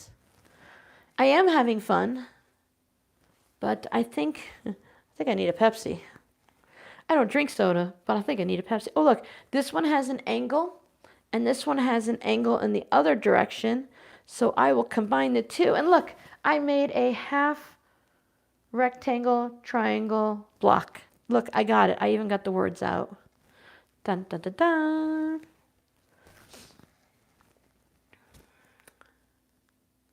Notebook covers. Yeah, a lot of things. You can use this for anything. So if you don't like the little scraps and you think I've gone wackadoodle crazy, cut your scraps larger and go with that. You know, it doesn't have to be this small. You can use 2.5-inch strips. I was going to go out and get my binding bucket and use those because it would make it so much quicker. But then I thought, I don't know where the binding bucket is. So that wouldn't work. And sometimes the pieces just fit in there perfectly. I was looking at puzzles at Goodwill, but I couldn't understand their pricing system. So there was like a 500-piece puzzle, and it was like $7.49. And then there was a 1,000-piece puzzle, and it was like $1.49 or something. And I'm like, really? Do you just know which ones I like, and those are the ones you're going to price higher? I'm just cutting off all of these. These, it looks like they were cut off from binding. So I'm just cutting them off that angle so I just don't have to deal with it. Yeah, I can just use this because once it's quilted and you put it down onto whatever your project happens to be, I can make fabric postcards out of this. I can make, like you said, the notebook cover, a notebook, and then a little pin book notebook type thing. You can make the wrist straps, the wrist cuff thingies like I like to wear during videos. You can make it out of that. I don't see why you couldn't do a bowl cozy. This stuff is really thin. I would not use this in a project. It would definitely get threadbare in a quilt. 100%. Some of these, I can turn it this way. It's non-directional, and it doesn't matter. It's okay. I don't have as much yellow in the narrow strips. And a lot of it I've used because I wanted to use it for different things in my 1.5 strip bin. So I used it to get a variety. So I might only have a narrow strip there. I think I need, oh, I don't know how many I need. I know how many patrons I have, but I don't know how many I might need. Now there's a little bit of the interfacing up there that is not going to make it into the project, but I don't want to get it on my iron, so I am just going to cut this thin see-through stuff, and I'll show you up close. I don't know if you could see how thin it is. Ooh, sorry. Anyway, it's really thin, and you could, what they say is you could read a newspaper through it. My grandfather liked to have his cold meat cut thin enough that you could read a newspaper through it. I still have some more, so let me add. This one has, it's a little darker and stuff, but it's okay. I'll add that in there. Once you put everything together, it might look a certain way, and then when you start adding the stitching and everything, it's going to change the look a little bit. I find it lightens it a little and brightens it a little. Thank you, everyone. I appreciate it. The underneath is fusible interfacing, and it's the sticky side up. So when I put my iron on it, it glues it down to it. So this right here, it has the interfacing on the back. Let me show you the bolt, because I kept the bolt out so you guys could see it. Now this is the one I use all the time. You can get it, I used to be able to get it for 29 cents a yard on sale at Joann's. Now I think you can get it at least 99 cents or less when it's on sale. Let me get over to the phone. So it's P44F P44F fusible interfacing apparel interfacing basics, 100% polyester. So you can't use this for bowl cozies. Nope, nope, nope, not allowed. It's polyester, I forgot. I don't think any interfacing is, because of the glue too, I don't think any interfacing is fully cotton, but I don't know. I'm making things up half the time. I really enjoy doing binding. I never enjoyed binding. I like to sit down and hand stitch. I really enjoy hand stitching and stuff, so I don't mind hand stitching binding. I don't like that it takes forever. I have issues with that, but I do, and I enjoy machine binding too.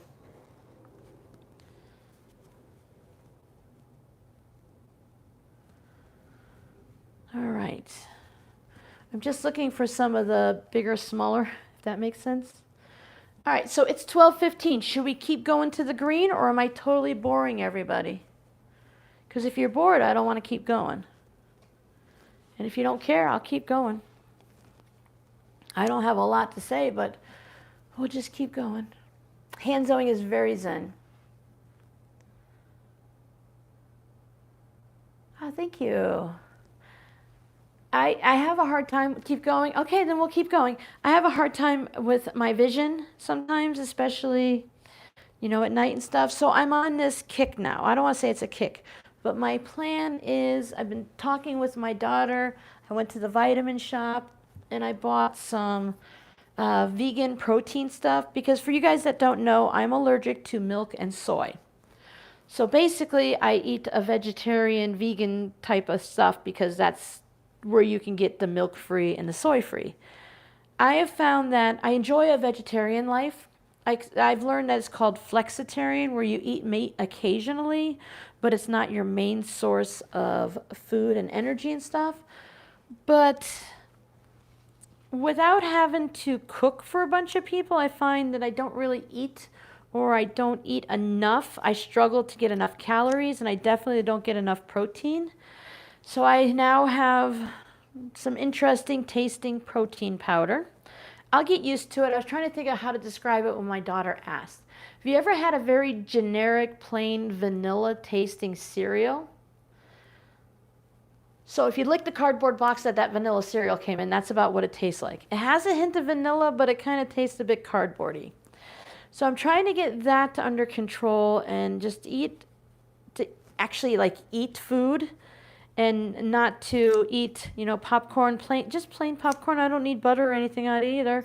I don't want to be eating popcorn or a bagel for dinner. I have a nice big salad most days for lunch. So I want to start working on that to help.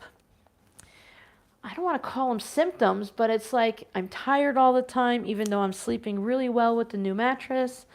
And there's just not, I shouldn't wake up at 5 in the morning and fall asleep sewing. I put my head on the sewing machine and I fall asleep at 9 o'clock in the morning sewing. And then I've been sewing at night trying to get things caught up and stuff. And I'm just like doing too much for my system. So I'm just trying to see if I put the good things in, if I can get a little bit of a better reaction from my body out. If any of that made sense whatsoever. I do like fish. I don't eat a lot of fish. I don't eat very many eggs or anything like that. I love rice bowls with roasted veggies. I'm sensitive to beef, so I can eat a little bit of beef, but I can't eat too much. With the latex allergy, I'm sensitive to a lot of tropical fruits and stuff, so I can't eat a lot of things raw. I can't have raw carrots or raw celery or raw apples. Can't have cherries. So there's a lot of things that just get taken away that I have to find a replacement for. And I tell you, when it's just one person, you guys know it, you're one person too. You don't want to cook. Oh, I love EPP. I want to do the slow stitching where they take a strip of fabric and then they just hand stitch pieces to it and some lace. Maybe you embroidery a flower on it and they just roll it all up and make a roll with it. It looks just really fun to me.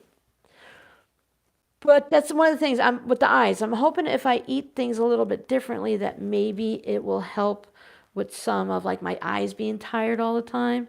I've checked with the doctor. I've had the prescriptions taken care of and stuff, and so I just don't know what it is. I'm broken and I'm old. Garlic, I can't do garlic because I get horrible acid reflux. I'm such a troublemaker. You know, people are like, hey, we'll help you out. How about this? I'm like, can't eat that. How about that? Nope, can't eat that either. So I'm sorry. I eat my big meal at noonish time, somewhere between 11 and 1, because it seems like my stomach is very slow to my digestive system. It's not like super slow like an issue, but it's slow. And if I, excuse me while I get in front of you here, if I eat, when I eat my big meal during like noontime, by the time it gets to about 5 o'clock or 4 or 5 o'clock, I'm a little hungry, but I can't eat a lot because I just don't have a lot of room in my gut. It's full. So my daughter and I were trying to figure out, okay, and let's see, I need to get like 1,398 calories to survive. That's the base minimum that my body needs by doing a little research online. So 1,400 to 1,600 calories is my goal. Well, when we were in Florida for a while, I was getting 1,000 calories. And I'm like, no wonder why I don't feel well, you know? I'm not getting enough calories to survive. And then, of course, there's the times when I eat jelly beans and stuff like that. Now, that's not often, but yeah, I totally get that. That's not, you know, eating right. Garlic pills, yeah, but as long as it doesn't give me acid reflux. I put boiled eggs in my salad, and iron. I had a lot of blood work done, and I'm on like, I have a container over here with all the different vitamins and stuff I need.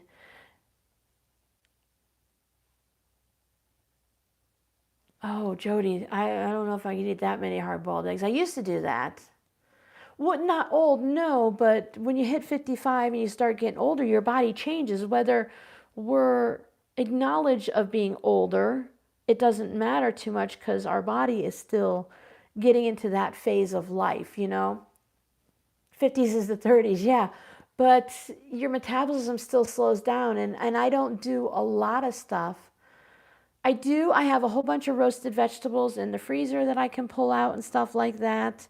And I buy I won't buy meat replacement, but you know, like fake meat just to be like vegan or something like that. But I do some of the alternatives, the plant-based things that I enjoy them. So I do some of those things. I just need to get myself organized and back to meal prepping and having things on hand. And when I cook, I used to cook for the whole family of 5, even when it was just me. And now I've just been like, whatever. A peanut butter and jelly sandwich sounds good for dinner, right?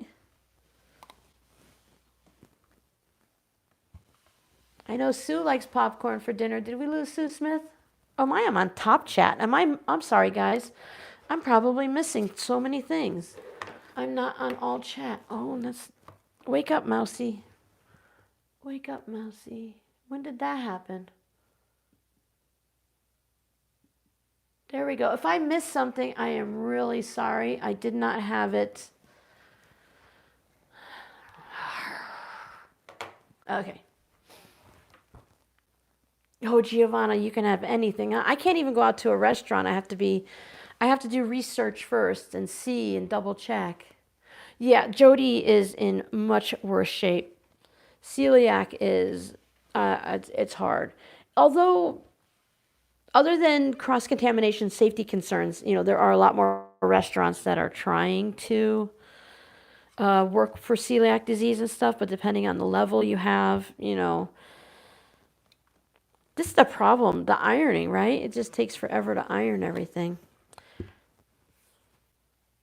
Cross-contamination from milk is really hard for me, and it becomes a digestive issue. It bothers my stomach and stuff. Soy just, you know, anaphylactic shock, no big deal. I usually catch it before it gets to that extreme. I'm good, you know. But the dairy stuff, you don't always catch ahead of time when it's a digestive issue. I know within seconds if I put a food in my mouth that's going to cause my, like raw apples or soy or something that causes my mouth to swell. Boy, that was a lot. This is a nice fabric. So whoever sent me this scrap, I'm pretty sure it was sent to me. It's really pretty. This is the kind of colors like that I want to just have a whole bunch of yardage of. There Sue is, popcorn and grilled peanut butter sandwiches. Oh, low fiber for the intestinals. Yeah, and protein shapes, that's what I'm starting. I told my daughter, I'm like, I spent $75 at the vitamin shop and I got 2 containers of protein powder. One I'm going to take back because I found one that's, I don't know, Earth Balance or something like that, but it's a meal replacement and it has everything in it. When I was making my own smoothies, it has all the stuff that I was putting in it, like hemp seed, and it has the different vegetables, and it's got chickpea, and I mean, hey, us vegan type people who are eating that style, they're doing pretty good because I just read that not soy protein, my mistake, pea protein is supposed to be really good for you now. It does have some type of benefits.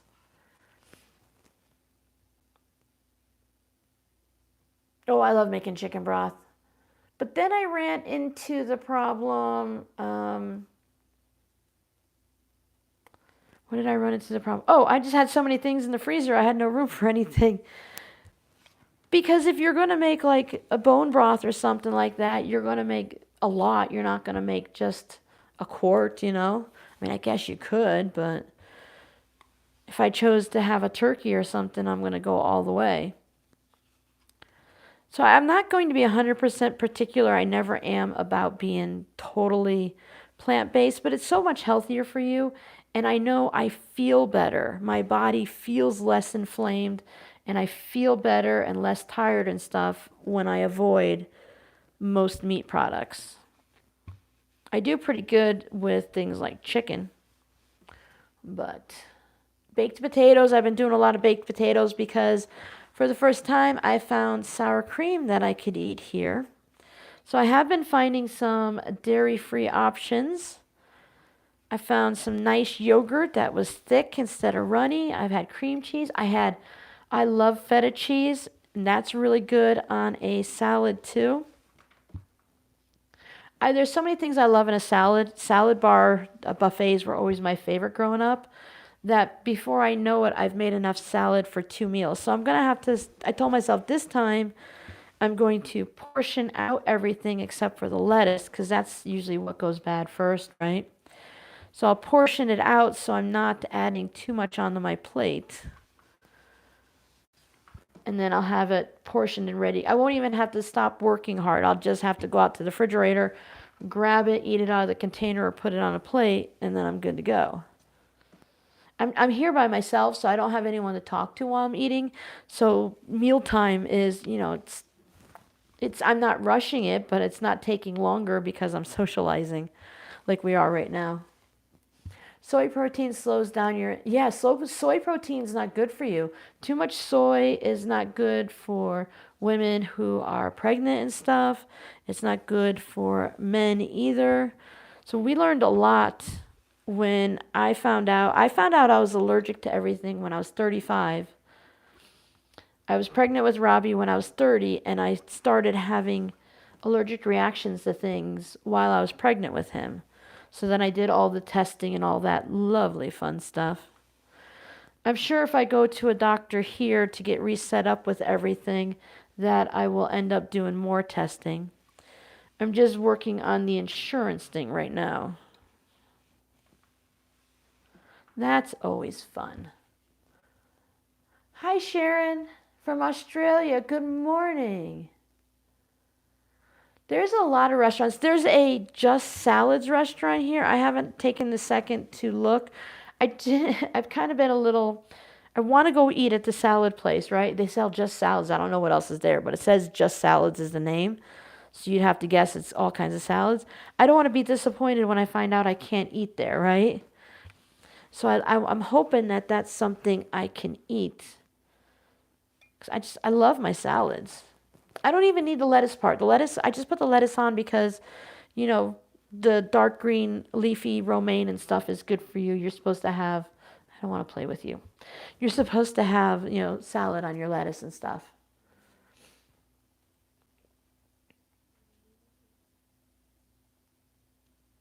Oh yeah, what the animals get and everything. And there's certain things I know, like growing up, I know I've been allergic to, like highly allergic to oranges from day one because I always had to have grapefruits and stuff while everyone else had like orange juice and everything. I couldn't have it because it always bothered my stomach and stuff like that. All right, so we're moving down. I need another drink. My poor daughter, she's like, her hands and her skin is everything is dry. She's going to hotels. She has her own soap and stuff. I'm like, you come home, it's a dry atmosphere, and I don't know. She's in the winter time with snow before. I'm like, your body is just dry from, you know, the weather and stuff. You need to put lotion on it. Hi, Sharon. We said hi to Sharon. Coffee Alley. Oh, I'm glad you like it.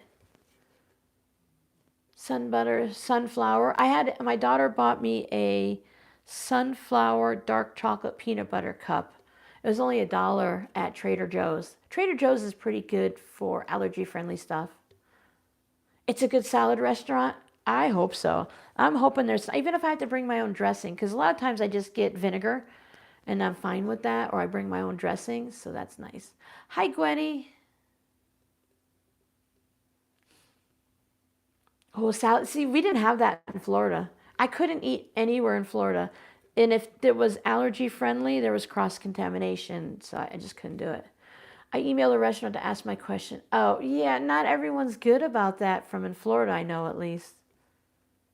Catch me up to Robin making fabric then. Yes, I'm making scrappy note cards, Gwenny. I have this, I have the PF44. You could see the fusible interfacing there, and I decided to just go into my small scrap bins, and I'm just making rainbow note cards. I'm going to cut them this way, though, so I have red, and then red orange, and then orange and orange yellow, and just work my way over. And if you could see, I have them a little bit uneven, so that when they're on the cards, I will quilt them and then turn them into note cards. Because I'm trying to do thank you rewards to my patrons for supporting me each year. And then when I get caught up there, and we have the 50,000 giveaway. Oh, look, we're at 49.7 thousand. We have the 50,000 giveaway here on YouTube. And I'm also going to do something for those of you. There's a handful or more of you that have been here from the beginning. So I want to go back and check and see if I can recognize names from the beginning to now and do a little thank you to theirs too. So I'm going to do a whole bunch. Oh, Salad Goes drive-through. And don't tell me I don't have to sit down and talk to people or read a book or listen to an audiobook in a restaurant. I can come home and be a hermit. Awesome. Yeah. Only 300 to the 50K. Yay. It's going to be so excited. We've been working hard to get to that point. Some of you are going to roll your eyes, and some are going to be mad, and someone's going to be, oh, that's Robin. But I haven't even quilted the flamingo, nor have I found the other one yet, the red striped spool. So that's on my list. Maybe I'll do that tomorrow. Maybe I'll put that at the top of my list to find those and get those quilted. Red, orange, yellow, green. Roy, R-O-Y-G. Okay. And then just in case you weren't thinking ahead like I have to sometimes I do things and I'm like, oops.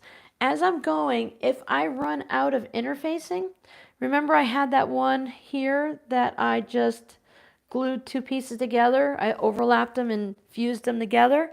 I didn't glue my yellow ones down, fuse them down. I'm going to do the same thing. If I need more, I can just add on to it. I'll cut these first so it becomes manageable. And then I will just add it on. We saw an Italian spaghetti drive-thru. Oh my God, I've had spaghetti so much I don't want to have spaghetti. Oh, I can't do tomatoes, so no pasta sauce. I do like to play with some pasta and just make like, chickpea sauce, or I'll take frozen green peas and I'll create that whatever sauce it's called to put over it. I've been making homemade macaroni and cheese, and I don't think it's like, because it's not real cheese and the calorie count's not super high and the fat's not bad the way I do it, because I use the nutritional yeast and then I sprinkle just a little bit of shredded cheese in it to get the creaminess.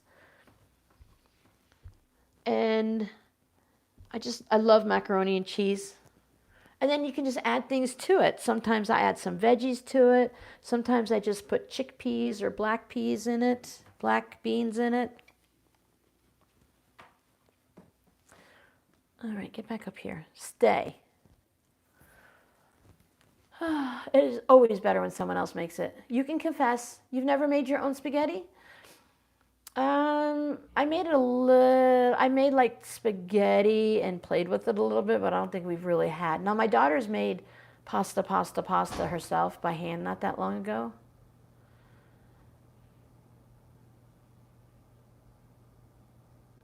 Oh, I'll be a pre-order gal, 100%. Sometimes I want to go in and talk to the managers during like slow times to see some of their processes, because they'll say, hey, you know, this doesn't have any of your allergy in it, but to be honest with you, due to the process, because it's like on a line or something like that, I can't guarantee that it's going to be safe for you. I'll be like, thank you very much for your honesty, and I will not order that. If I have, really, I just want to go and have someone else prepare my food once. I really don't need to do it regularly because I don't want to spend the money anyway all the time. And I don't mind when I have the food in my freezer and my pantry and stuff.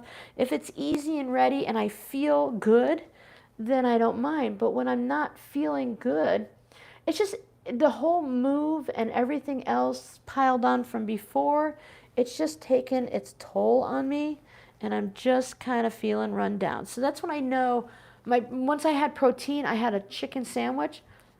My daughter laughs at me. I'm like, I don't want to eat a lot of meat, but I take one chicken breast and I eat it for 10 meals because I only put a little bit in my rice bowl. I don't need a lot, right? She's like, Mom, you're only eating one piece of chicken. It's not like you are eating chicken every day, but it doesn't really count because... You know, like, yes, dear. Yes, dear. Mac and cheese is good. Now, real mac and cheese made, you know, for normal people can get very expensive. But my version is really cheap. 2 football play teenagers, ugh, you're constantly. When my boys and even my daughter, they were all hitting at that time, and you just couldn't keep food in the house.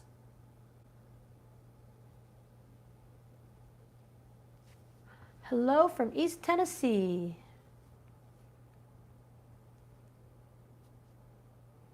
Carbonara. But wait, what is that, Sue? That's not tomatoes, right? It's not a red sauce? I can't do red sauce.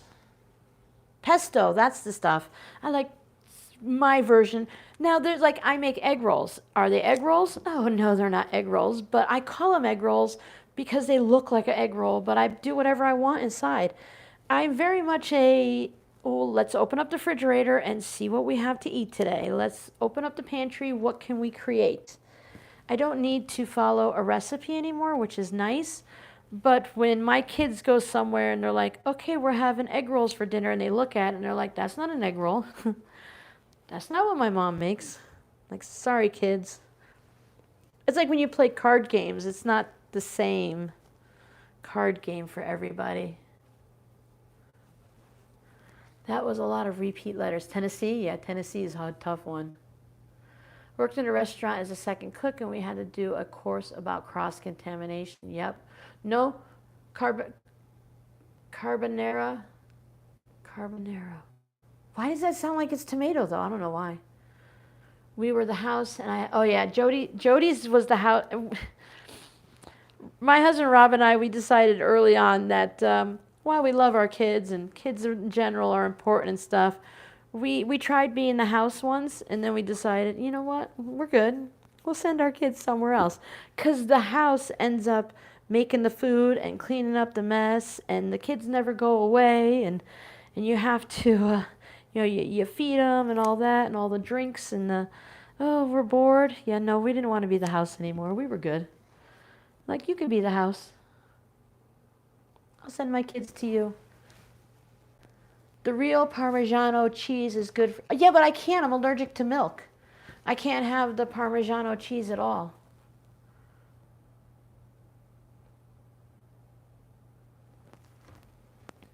Not at all.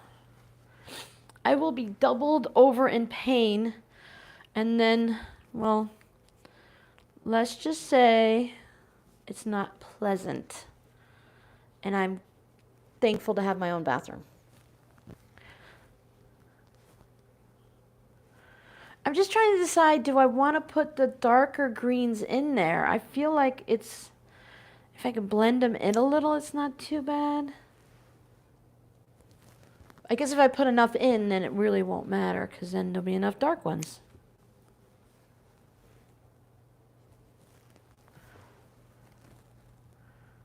Same, open the fridge and pantry, right? People are like, is only cooked bacon in small pieces, then egg, and then, oh, okay. I'll have to look it up. My kids love making fried rice with the egg and all that in it. They all can make it.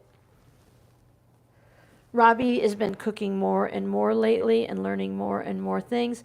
Because, when you don't know things, you just don't know. And when you show your kids something when they're younger, they get to a certain age and they forget everything you taught them. If you don't use it, you lose it type of thing.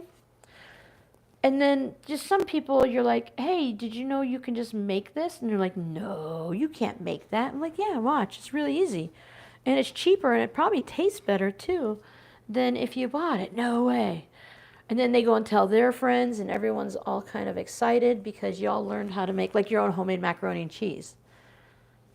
Because if you're only used to the Kraft powdered macaroni and cheese, just switching over to Velveeta is like, whoa, that's amazing. I like the darker greens. Boy, I'm really getting in front of the camera there. My apologies. Lactose free doesn't matter. It's the milk protein that I'm allergic to. I've been trying brown rice and everything, and you know what? I don't like it. I mean, it's not that I don't like it, but, I don't prefer it. I would rather do everything else, and you tell me there's no nutrients in white rice, and I'll be fine. I will put nutrients in everything else because I don't like brown rice. It's a texture, and it's a taste, and it's just not nice. The hard cheeses tend to be good for the lactose intolerant. My daughter is something, and my husband Rob was lactose intolerant, and they both do pretty well with the hard cheeses.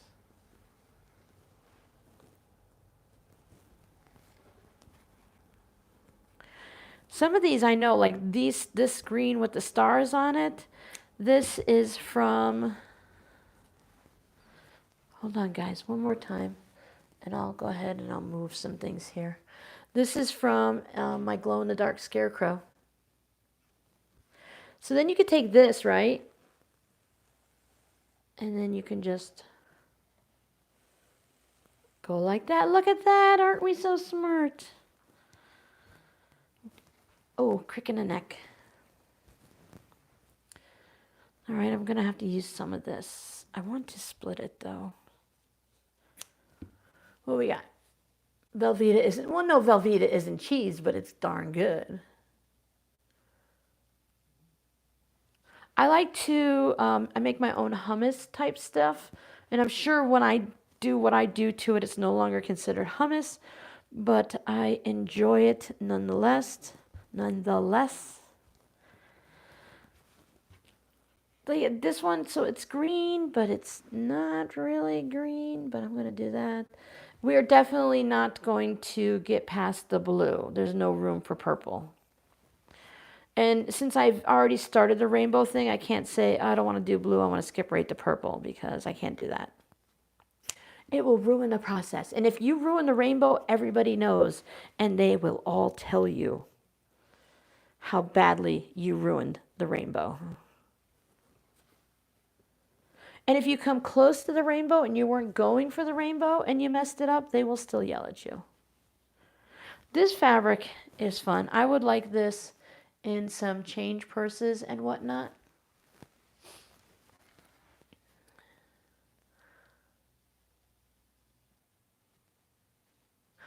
My husband Rob used to work in a cheese factory, actually, and they did the curds and everything when we were in New York. We ate a lot of cheese curd back then. Yeah, see, that's what it is, Anna. It's just what you're used to and stuff. I don't have the space. I'm going to have to make a separate one, and I will leave a section here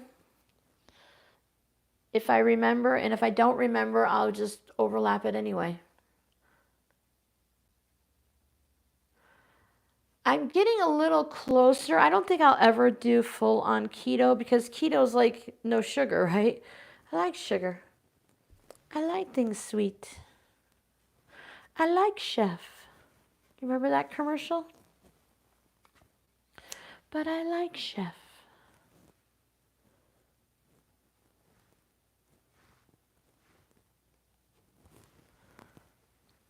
Dun, dun, dun, dun. All right, so this one I will put down like that because there's an issue down at the bottom with it, the fusible showing. I have a lot of this star fabric and it's just nice and thin to fit in those spots.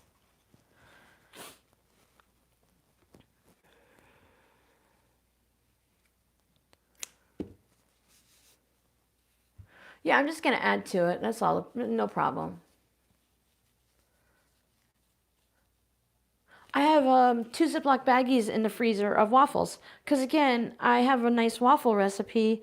So I made the whole batch for, you know, what I would have made for the family. And then I just freeze the rest. So whenever I want waffles or I didn't go to the store, I can just go ahead. This one, it's a little wide. Will it fit where I want it? Oh no, it's perfect. So if it's a little wide, you can just trim it back.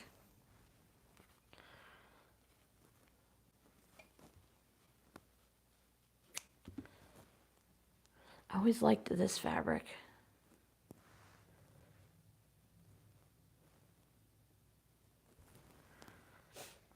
Oh, skinny mini, skinny mini. I found skinny mini. Let's put you. Huh, it's funny. It's right there. I'm going to continue it, but I'll put it down there. Some green, counteract that dark. A little thin can go here. Oh yeah, you have to watch your sugar.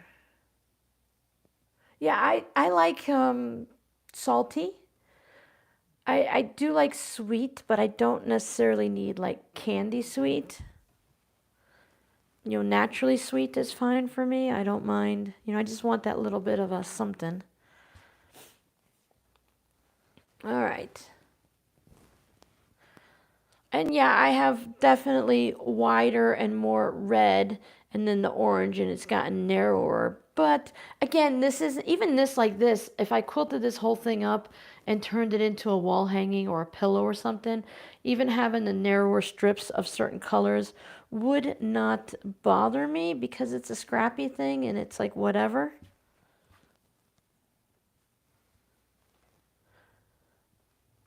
See, now this gives that definite long line, and I don't, this one, it's kind of the square and the square, so I'm okay with it. And I can also change it up a little bit by doing something like that. But to have that other one, oh, what's this? This one's a very light color. I don't want to change that. I mean, in the other ones, I would do it no problem. All right, that's it. I'm tired of green. Yeah, having any type of a food issue is really annoying. And it's definitely hard because a lot of the dairy-free groups on Facebook, there's a lot of moms doing it when they're breastfeeding and they're trying to figure it out for their kids and stuff because they're having reactions and now the moms can't eat things and they're going crazy. Thank you so much. I appreciate it. A tote bag, yeah. Yeah, the fraying doesn't bother me. It bothers some people, but it doesn't bother me. We were talking earlier, Gwenny, before you came in. I have my 1.5-inch strip container of rainbow fabrics that I keep on hand. And that for a tote bag or something, I would go with the wider strips. 1.5 inches looks super wide to me nowadays because I'm just so used to it and everything. So when I bring in a 2.5 jelly roll strip, I'm like, whoa, that thing is huge. What am I going to do with that? All right, you guys, you got to move down. Giovanna wants to know if you will post my recipe for what? Giovanna. Oh, for the waffles? I will do my best, and if I can't, I will take a picture of the recipe and I will put it in the Patreon group on a free thing. Oh, I can do it on the community tab. Let me write it down. Because it's like, I don't know, old.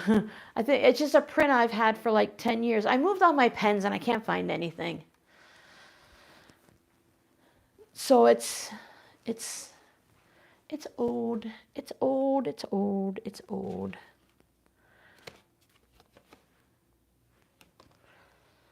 I'm like, gee, I cleaned everything up so I don't have loose pieces of paper everywhere. I'm gonna write on that on that napkin.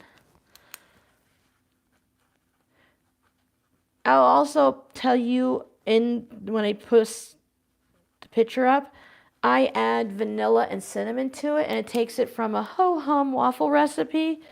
It's like it needed that, you know. A waffle recipe without vanilla in it, it was just like weird. You got, Dawn, you found one at Walmart?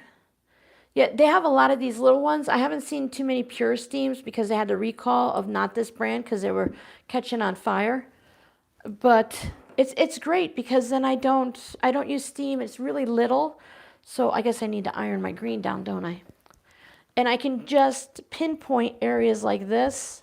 And I just want to tack it down. You have to be careful though. You got to keep your hand up. Do the little claw because this is all burning hot. Burning, burning hot. I see a lot of people doing the long-term food storage and stuff and doing the buckwheat and things like that in their storage. And then they're like, okay, it's been in storage forever. You know, we're hitting 10 years, even though that stuff's good for like ever and ever. And then they're like, I'm going to make something from it. Like, this is from my mom's. It's 25 years old. Let me make the buckwheat pancakes or something to see if it's still good. And it's always still good. I've yet to hear anyone have an issue with them. Yeah, these are great. I love these little travel irons. I have now been the iron collector, and I pull them out for different things. I really do like that Oliso, the big guy. Like if this were quilted, I like to do it, you know, for the entire like quilt or quilt block or my tote bag. And then the little baby one, I like to use for just doing the quilt blocks, the little bits and stuff, because then it's not like too big and getting in the way and everything like that. Like I said before, once this is all done, I will go ahead and I'll put a pressing cloth on it, or I'll see, sometimes if it's not too bad, you can press right from here and you can see the change because it's like hovering above it and then it glues down and you can kind of see it mesh together better. And I will quilt this. I have to go back and watch how to make my note cards to make sure I'm doing it in the right order.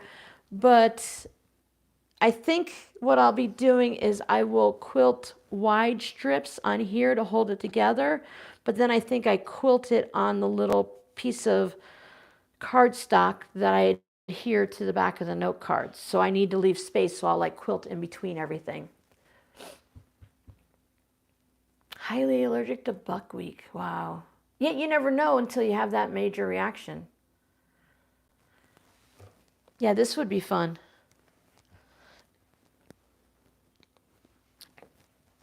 You guys know I love making tote bags. All right, where's my bin?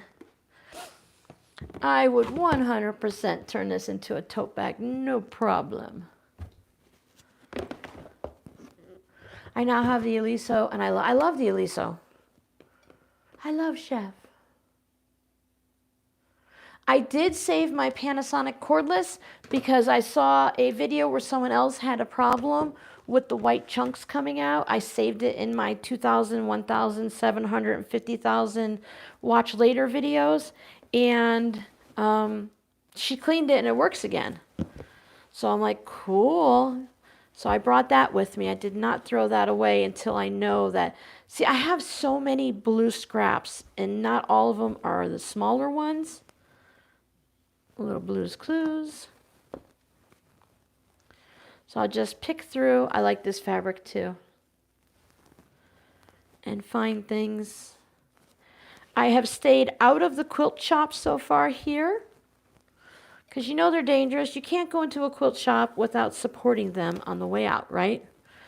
That's the polite thing to do. We wouldn't want to be rude. I mean, and you know the rules. If you use the restroom, you have to buy something, right? So, I mean, I probably used the restroom. Oh, no. Your mini broke. Sometimes, Alaska Crafty Gal Victoria, you have to refresh the page and then it'll show the likes again. Because like right now, mine shows 1 like and 51 watching. So we know there's more than 1 like. It's just because I haven't refreshed my page. But it's a nice reminder for everyone, so thank you so much. That's the tricky part, though.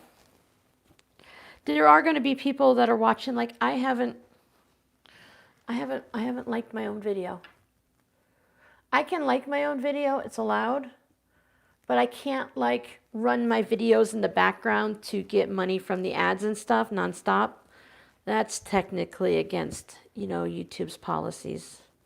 See, this one has a lot of the wide strips that would be great for my 1.5-inch strips.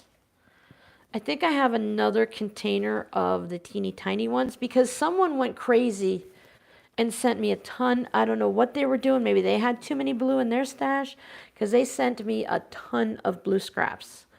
So I'm thinking either they totally hate blue and got rid of it, or it was their favorite color and they shared.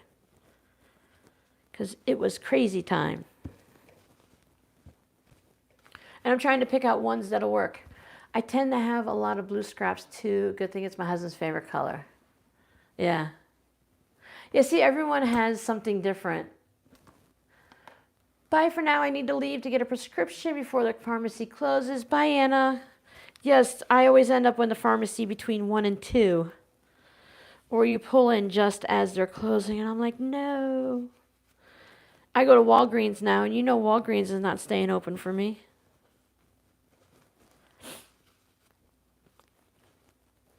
I have a prescription that's going to be filled tomorrow, right? It's like when you do certain medications, you have to stay within the time frames and stuff. And so it's not going to be done tomorrow. But Walgreens sent me a text message saying that there's a problem with my insurance and that they couldn't fill my prescription. I'm like, well, that's weird because I don't have insurance right now. That's one of the things I'm working on.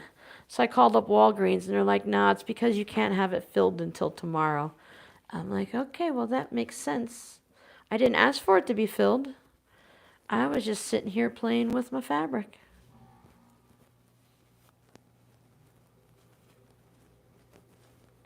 And if you really get tired of pressing it, sometimes you can lay it out here and press it. Green. I always have a lot of blue, but I seem to go through a lot of orange and yellow. I run out of those regularly. Because like if you go for Easter and you make like a carrot quilt or you make a scrappy pumpkin thing, you're going to run through your scraps pretty quickly. A lot of these are a bit wider, so I'm just taking them. Oh, that's a pretty fabric. And I'm not worrying about it. If you're anything like me, you spend a lot of time in the beginning being very precise about things, but then because you spent too much of your time and energy there, by the time you get to the end, you're like, I don't care no more, I'll do whatever I want. That works, that works. 2 fabrics touching, whatever. See, things like this I pull out of the trash. It's just blue, right? But it has that nice accent on it. And that's going to mean something on this project. It's going to be noticeable, but it would disappear in, you know, like a zipper pouch or something. You'd lose it in the seam allowance. And there's a lot of that in here. Somebody used it, sent it to me. Floral yellows. Gwenny does make gorgeous quilts.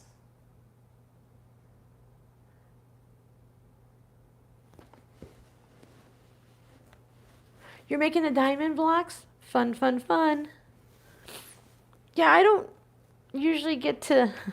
I make things the first time, and then I don't always get to go back and do it again, you know, because I'm always like, okay, next video. What are we going to do next? What are we going to do next? I don't always have the time to do, you know, something fun. Like I started a few projects for myself and I just haven't gotten back to them because, you know, time keeps on ticking, ticking, ticking to the future. I think that is plenty blue. Oh, Winnie the Pooh. I've had Winnie the Pooh for a very long time. So there's like, when I cut bags and stuff, these weren't for mine, but just, maybe they are. For an example, when you cut the corners out of bags, 2.5-inch squares for tote bags and stuff, I saved the lining pieces and everything, and they just end up in these bins. All right, that's enough for now. You can come over here. More water. That studio light, I was freezing all morning, and that studio light really warms up. That and the iron will really warm up a room. Plus, it's 1 o'clock, so it's got to be close to the 92 that we're predicted to have for today. Hubby packs my bags of scraps, bundles, and quilts. Loads and unloads my car. Aw, that's very nice. Newsprint is the backing. Yep, yep. I use colors, but I'm not drawn to like earth tones. Jody and I definitely love, we've talked about it before, but we love the opposites. I like the bright colors. I love the rainbowy colors in the basic Crayola crayons and stuff. And she likes the earth tones, the browns and the oranges. Did you see that there's a box of Crayola crayon fabric fat quarters coming out soon? And then there's it's late from Easter and stuff, but it's a box of fabric. And they said it was supposed to be shaped like eggs. But I don't know. I haven't seen, she hasn't gotten the sample box in yet to see it. It was just something I came across on Instagram. That's where I learn all my stuff. Instagram, Pinterest. And I've been having fun just randomly. I'm bored, right? There's nothing. I've watched all of YouTube, right? You know, I've watched all that I want. Okay, hold on. One quick thing. When I'm doing tote bags, I've gotten into the habit of watching other people make tote bags while I'm sewing tote bags. But now I've just been bored, so I'm randomly just searching for something on YouTube and then watching videos, and some of them are 10 years old and the people don't make videos anymore or whatever, but I've just been kind of having fun. And sometimes you can pick up some really good tips from way back when. I like spring and summer bright. Yes, I agree. Browns 100% have their place. I'm not drawn to browns, but when either I receive something with browns or I choose to, you know, expand myself and use browns, I always love it. Excuse me. Browns are beautiful, and there's so many different shades of it. They're so rich and everything. Yes. But it's just not what my eye automatically catches.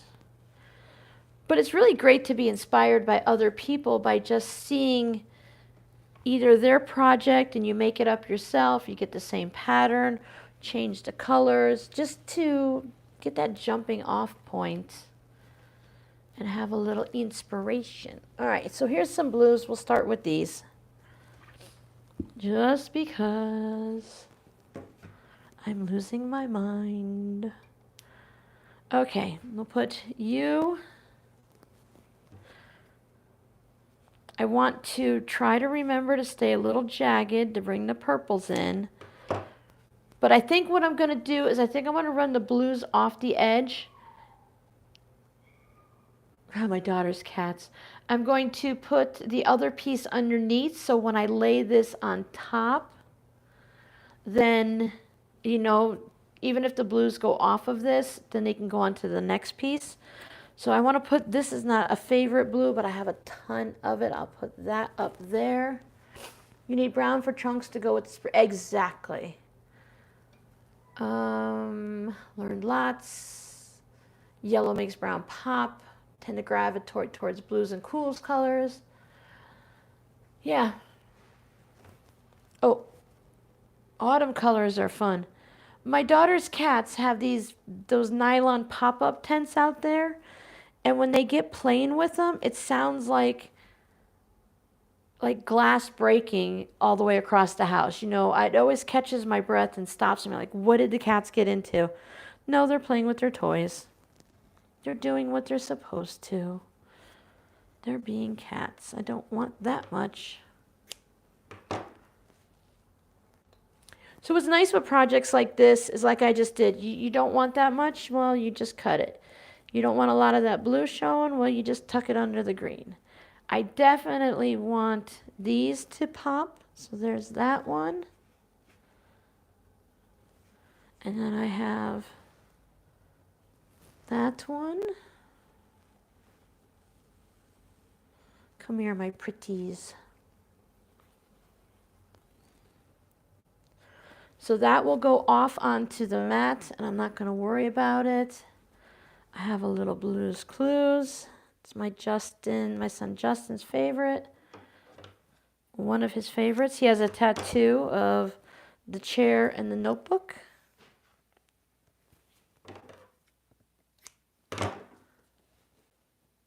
My cat is screaming for food, but it's too early. Yeah. Well, they're just playing right now. They usually scream for food too, but it's too early. If my girls are all sleeping, if I stop and eat lunch, they'll be like, oh, okay, lunch sounds good. What you having? But I haven't had lunch yet, so. See, lunch is supposed to be my main meal today, and I don't know. But I don't know. What'll end up being is like days like today or days that I'm just not that hungry, I'll eat a big, something that's satisfying big at like 2 o'clock. And then at nighttime, I'll just have something small, more like a snack than a meal. Whole purple quilt. Oh. Yeah, so I thought too that maybe I should just sit down and sew just one color and sew all of the fabrics up until they're gone and then start over again. Because when the bins get full, that's the rule. Once they get to a certain level, I'm supposed to sew with it. But now I've diminished some of these, but yeah, no, there's a lot still. But like I said, I want to make those baskets with it. So that will use up some, nope, gotta cover that up. You can use tweezers too. I was going to say tongs, but not tongs. You can use tweezers if you need to on projects like this.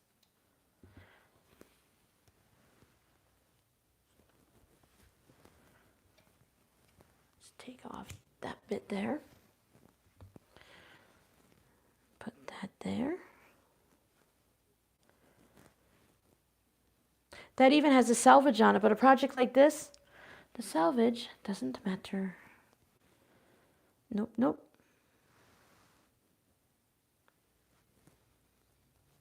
I guess the blues are going to be a little dark.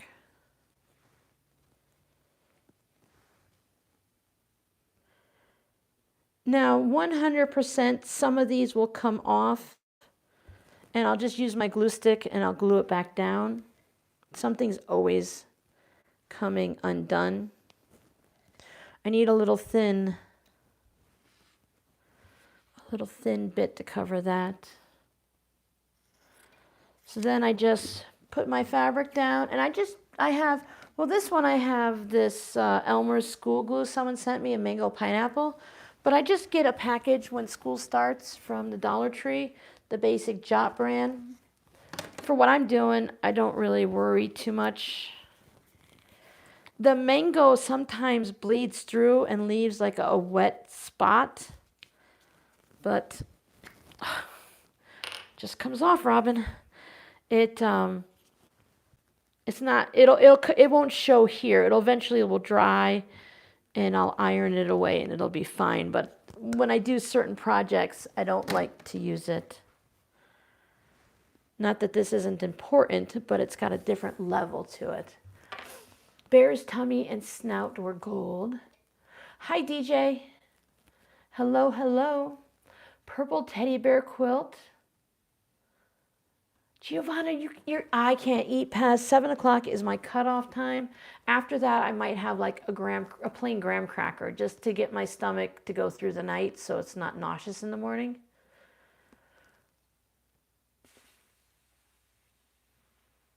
Oh, you're in a retreat in upstate New York. Exciting. We lived in upstate New York for about a year and a half. We were in my husband's hometown outside of Watertown. Oh my goodness, that name just slipped right out of my mind. Carthage. He lived in Carthage, New York. We spent some time there.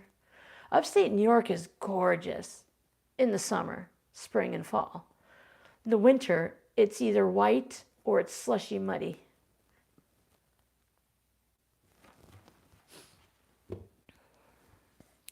My daughter was telling me, she didn't complain to me at all about the weather, so I thought maybe she was enjoying the cold weather.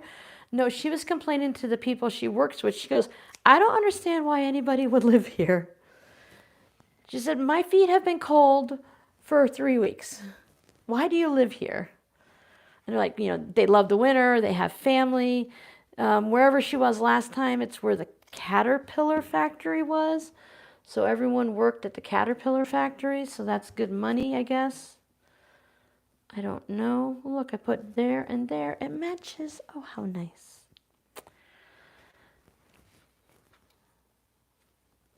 Got that. Do a little trim. I always keep scissors nearby when doing a project like this because there's always going to be something that needs to be trimmed. I'm going to add another one of them up there. I don't want to have that much. Don't do it. Don't do it. I always eat my main meal midday. If I eat later, yeah, the stomach, it bothers me. Acid reflux. I live out by Rochester. Gotcha. Kind of know that area. Yeah, if you're eating at 10 o'clock at night, you're messing with your system and you're not going to lose weight. At least that's what they say. You're not supposed to eat past a certain hour and all that. Because I follow, me, I follow all the rules. Hashtag Robin's rules, right? I do whatever works for me. All right, look at that. And it's only a little after 1, and we made it all the way to the end. I used up a lot of the blue. Well, a good chunk still. I count that as a win, success. So what I'll do now, come here, my little beauty.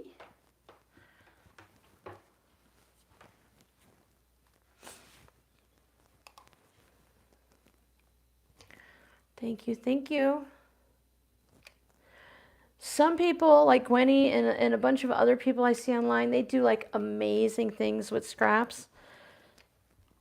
We all can do it, right? You just have to think a little differently or follow patterns or whatever.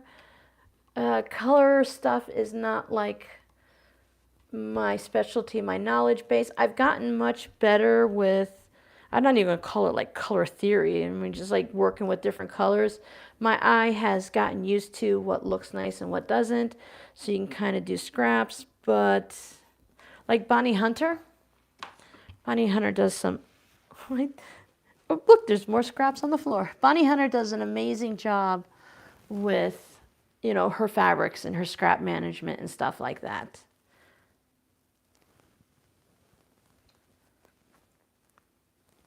I think that, oh, there we go, we lost some, would be like an amazing to go to one of her retreats.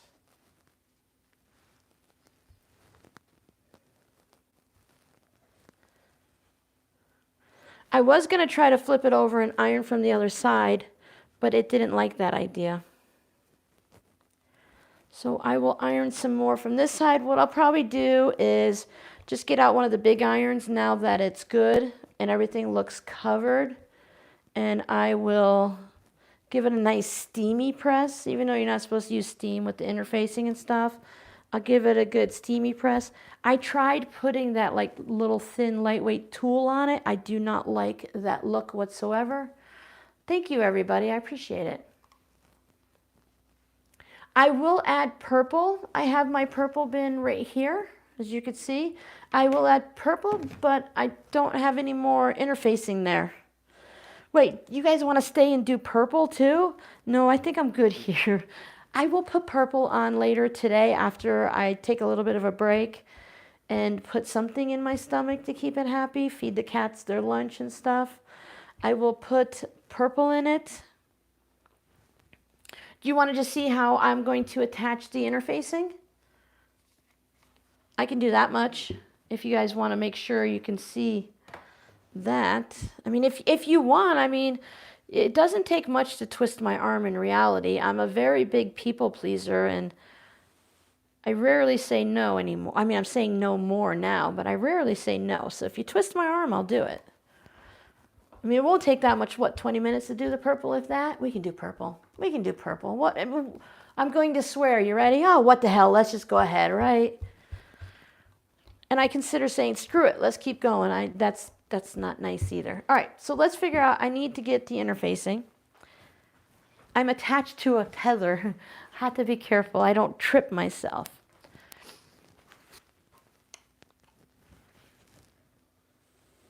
So I did, because this interfacing this way is wider than my mat, I turned it this way.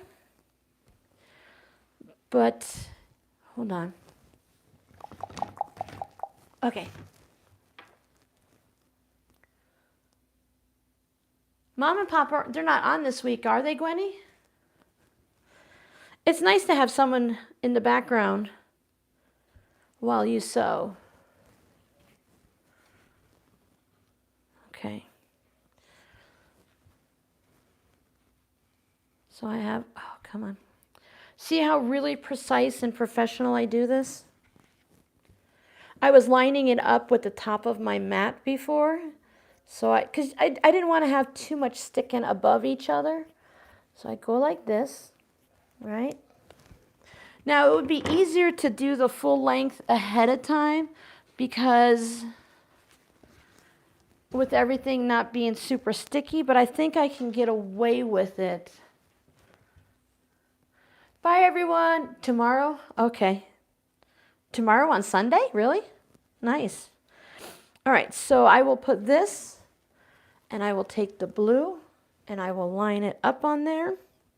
And I'm probably putting more than I need, but I just don't want to, stupid Band-Aid. I don't want to have it too narrow and I want to make sure it works. So I'll go like this. I think they took this week off for travel, didn't they? And they're doing like Tuesday, Wednesday, Thursday, whatever. I know the list was up on the community page and probably in the Facebook group.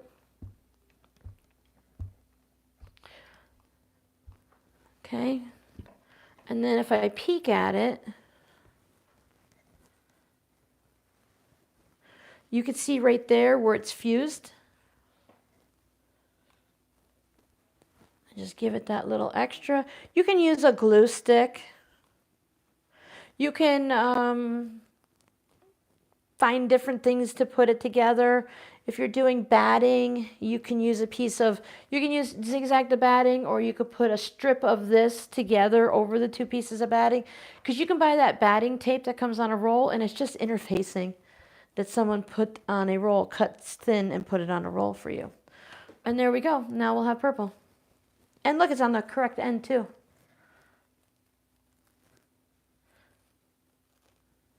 And if you glue it to it, you can just cut it off and do whatever. Oh, look, I glued it to itself.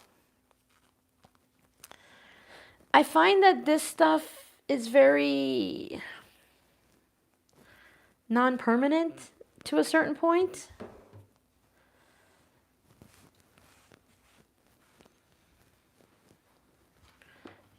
Sometimes, you know, after I make the tote bags and I put it on the back of my lining fabric, and when I cut out the corners, I can peel it off and then use that 2.5 inch square as a 2.5 inch square. That's how non-permanent it is. It's like when it's on there, but it can also easily be taken off type thing. All right, so here's the purples. Blues. My little table back here where my chair is and everything is just piled up with baskets of color. Oh, S'morezies is here and she's giving me the dirty look, so I'm going to give her a little bit of food. And then we'll start in on the purple. Once I set my drink down. Okay. Don't trip over the cord. I bought cordless microphones, but I haven't tested them out yet, and I don't want to test them out on a live stream, not like one of these live streams, but I might do a random little, hey, let's test this out for 10 minutes and see how it works, and then you guys can tell me about the replay and stuff. I should put some interfacing on my thumb, on my Band-Aid to hold it down, and just hit it with the iron, right? Blisters will hold it in place. Oh, Robin, what are you doing? Hold on, I gotta put the blue scraps in the bin so I can use the bin, the second bin, to do the stuff. All right, there we go. Now my sewing chair is covered in blue scraps. Laurelyn was on yesterday. Okay. I'm not sewing right now. I'm trying to finish a king-size Afghan. Oof. Yeah, that takes time.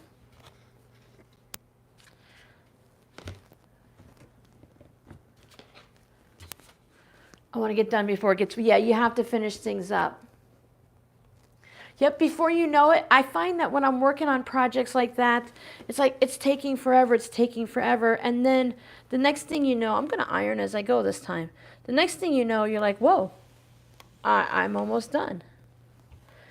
I have a few crochet projects that I would like to get some work on. I have a shawl that I was knitting for someone that is not part of my life anymore. So I will probably be putting that in the shop, but I'd like to get it, gotta finish knitting it first. And actually, not that I'm saying Jody should purchase it, but it's Jody's colors, because we've talked about Jody's colors, and we made her the Jody's brown zipper pouch, but it's all the browns and stuff like that. I think I've shown you guys it. It's going to be a really big knitted shawl as far as I can tell, but it's not my colors, and I have a shawl for myself already on the needles or crochet hook or whatever I'm doing, so I don't need a second one right now, And I have a crocheted tiny granny squares made from leftover sock yarn that I'd like to get working on that some more. But they're really small and the hook is small, so I kind of need to make sure it's a time when my eyeballs are working. One bunny, just one bunny, not a lot of bunnies. Oh, that's a nice purple.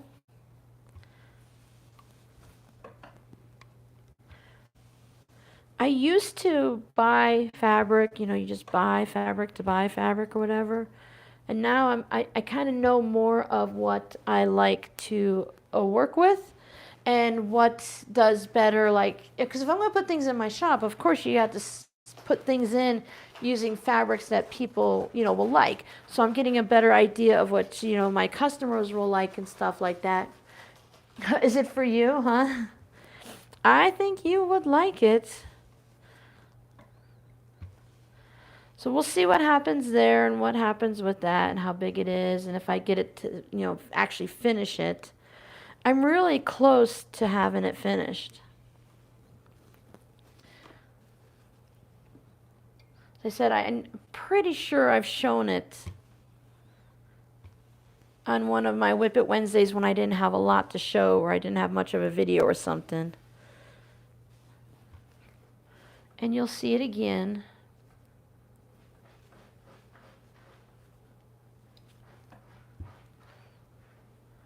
I think that's pink. I like it though.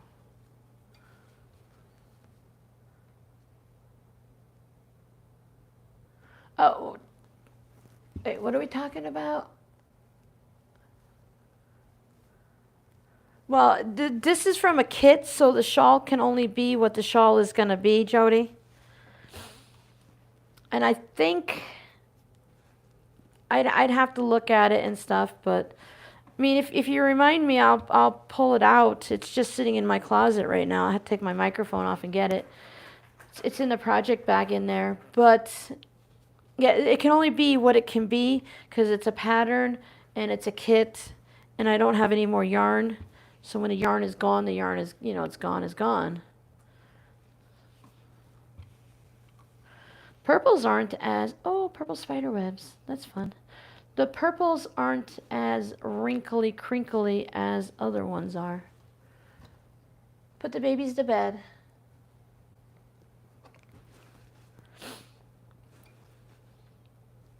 Now, once it's, you know, once we see it and all, I have a little story to go to it. Sometimes I do, like shawls, you do something to the left of it and you do something to the right of it.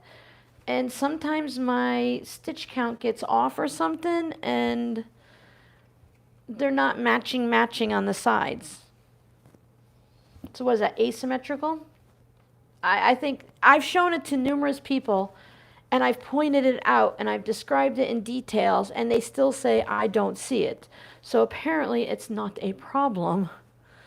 It's a me problem, not anyone else's, because I mean it's beautiful, so it's just it's not something I put a lot of time in it and it's not something I'm going to wear, so I don't want to, you know, just let it sit in a project bag and not get finished. That's my goal. My goal is always to get as many projects done that I've started and finish them. Alrighty. I love purple. I love purple. I love purple. I used to, you know, crochet was my thing. That's what I did. I was in all the crochet groups. I did the crochet swaps. I made 200 Viking hats for a cheerleading squad that went to competition.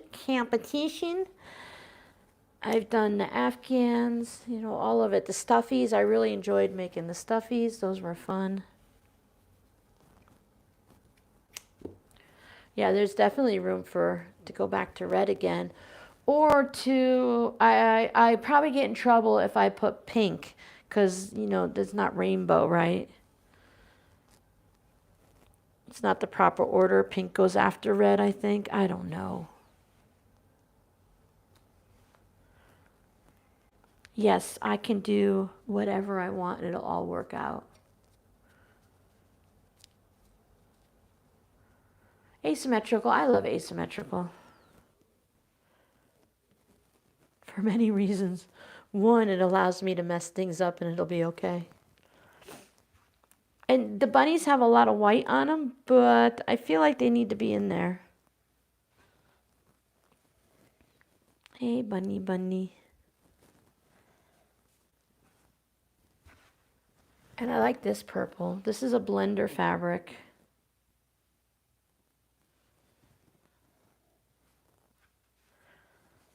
And I don't, well, I don't want that one in there.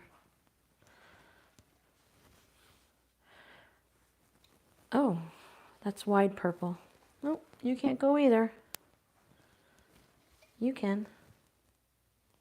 I like the longer strips lately than the shorter scraps. But, you know, it all works. Of course, the the longer strips take less time and work. And some of the purples are a little blue purple, so if I put them down at the bottom, because I don't, like I said, I don't remember the measurements I need for my cards. So that parts could get cut off. Oh, I can go pink into red? Yep. Perfect. I can do what I want, right? Giovanna, if you tell me to do it and it's okay, I'm going to do it. I'm not even going to question you, so don't lead me astray, lady. Giovanna's going to get me in trouble with the rainbow people. To be like, Robin, you can't do that. But Giovanna told me it's okay. Don't worry about it. Giovanna said it's okay. Jody says it's okay. Gwenny says it's okay. Sue says it's okay. Everyone says it's okay.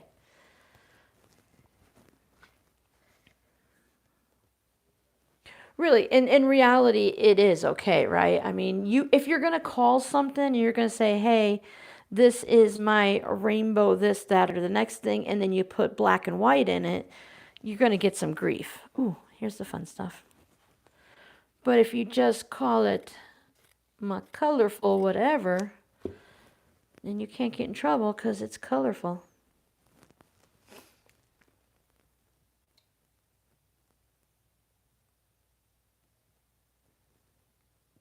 Yeah, people don't always see the same oops that we see, and the things that irk us don't bother them, because when you're making something, it's a little bit different to you. Like even when a chef cooks something and they didn't have the right spice or something was a little off and they're irritated by it, and the rest of us are like, wow, that was the most amazing dish I've had.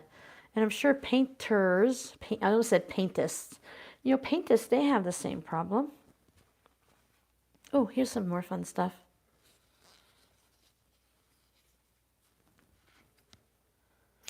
Surprise. Ah, now that's funny. I'm in surprise and I said surprise. Ha ha ha. Alrighty.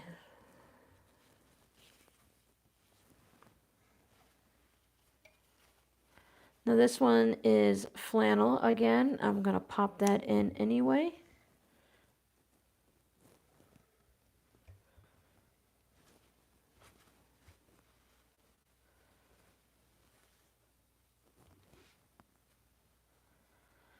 I think that will do it. Oh, don't like that. The AC just kicked off. It's nice and quiet. I'm sorry if you guys are hearing it hum in like your headphones and stuff. I've got zero control over that AC unit. It's right outside my window. Oh, are you going to be cutting vertical strips out of this to make the goat cards? I'm cutting, yes, this way.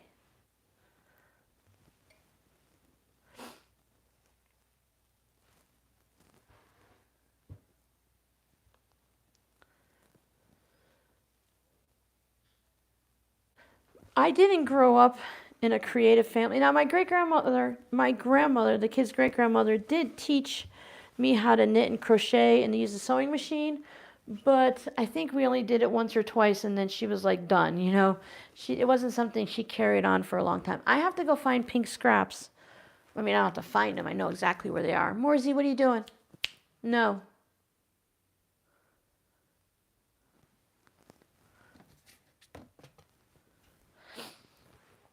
Whether my cats listen or not, they know, no. No. And they're like, oh man, she caught me. This one's even a purpley pinky color, so that'll kind of do its thing. You didn't hear any hum? Good. I know it was in my patron video. Definitely heard it there because I'm like, is that air conditioning unit ever going to turn off? And I mentioned it to them and they're like, yeah, I hear it. It's all right though.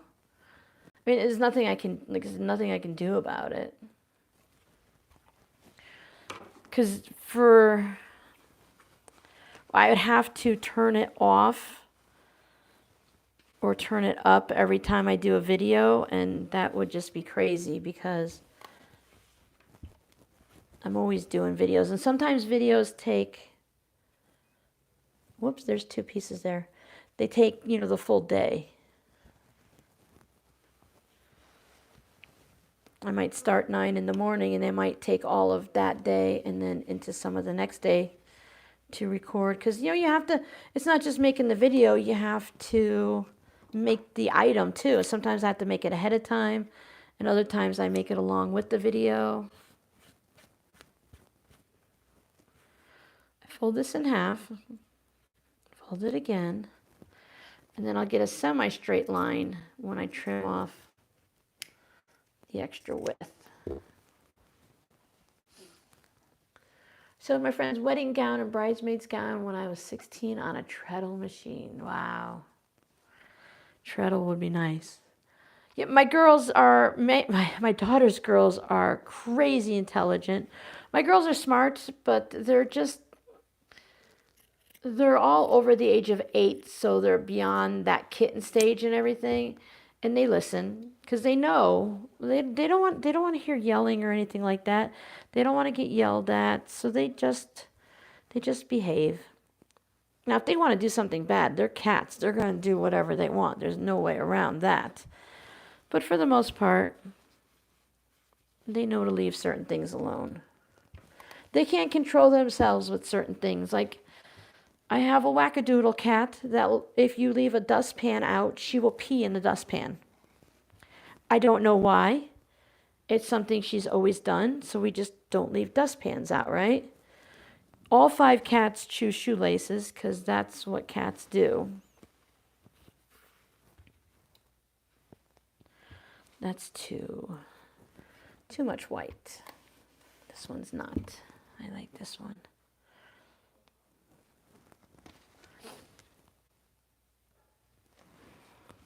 Yeah, Gwenny has an amazing history.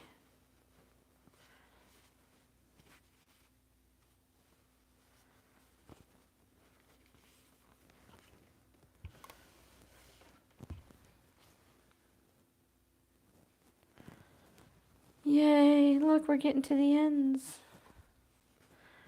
Yay.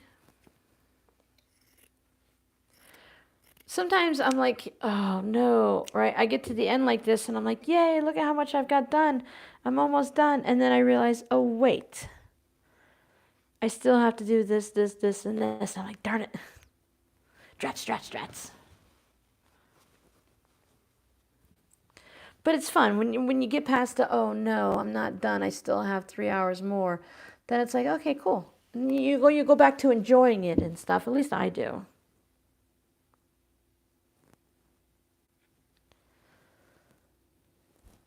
I'm trying to balance out, you know, lights and darks and not leave too many holes and stuff like that. He had a cat that peed in the toilet. Well, that's nice, right? Oh, Gwenny, you're good. You just reread it like you were bragging. You weren't bragging. You were just telling us your history. Plus, you're allowed. Your history allows a little bit of bragging. Not bragging, but a smile when you say it, you know? To be proud. I think we get confused sometimes in society about being proud of our hard work and what we've accomplished and what other people consider bragging. And I think sometimes the bragging is only because the person you're saying it to feels less about themselves and their accomplishments. So they feel like, you know, you're bragging. You're shoving it in their face. And, you know, life's hard. Life's hard either way. But I wouldn't want to take away from someone else because I was feeling inadequate.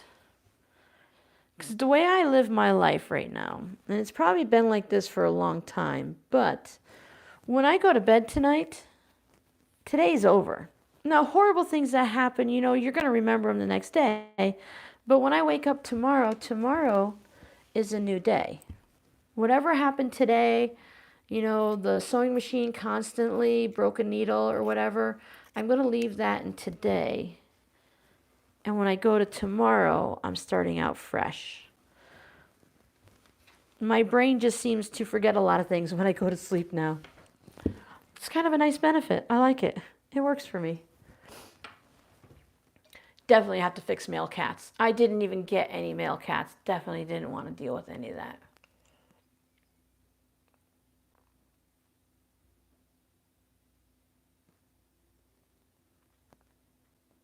Math Mind is really good in quilting. Y'all know I don't have that. You guys seen that boy Max Couture on Instagram? I think he's been making clothes just off the top of his head since he was like 4 or younger. And now he's going to different classes and he's got these really big time people helping him out. And his clothes are like on the runway and everything like that. That's what he's done. Yeah, I like and the pink, it kind of goes through.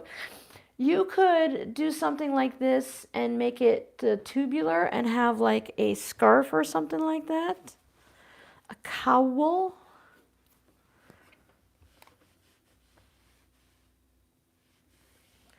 I find so many different things while looking on like Instagram and everything. And these people have been around for like forever. And I'm like, how have I not run across you yet? You know, where have you been hiding? I look at their videos and like they have videos from like 8 years ago or something. And like, how have I not seen you? Okay. Excuse my sniffles.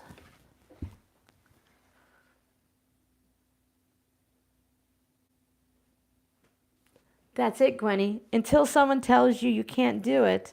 When I first started quilting, I didn't know there was quilt police. I didn't know there were certain rules that you were supposed to follow, so I just did whatever worked. If it doesn't fall apart, then you're doing good. Holy Ellen, that's a weird one.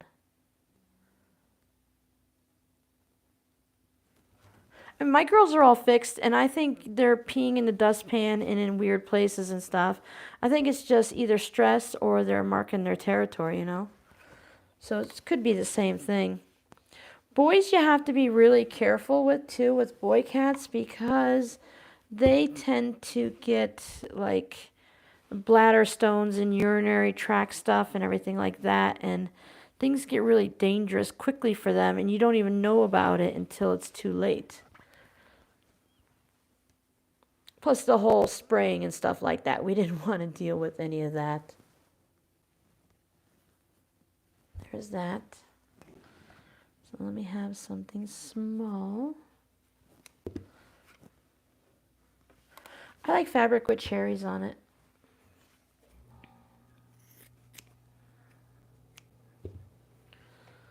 I gotta say, if any of you are watching the replay and you're still here, you are my hero. You've made it all the way through the replay. I hope we've given you a little bit of company while you're doing whatever it is that you're doing. Because this one was a nice little long one, wasn't it? I know a lot of people, you know, they don't like long videos, but a lot of people request them. So if you like the longer video, here you go. We've covered some strange conversations.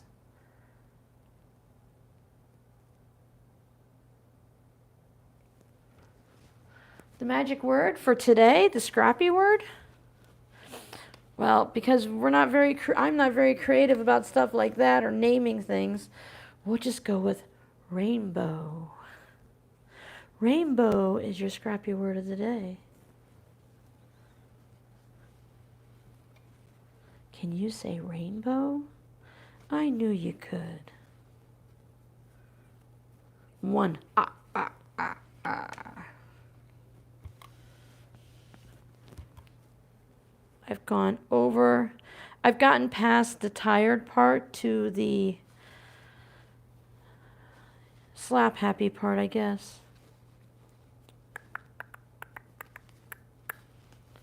I'm not tired, I just have a stuffy allergy nose right now. That's driving me crazy.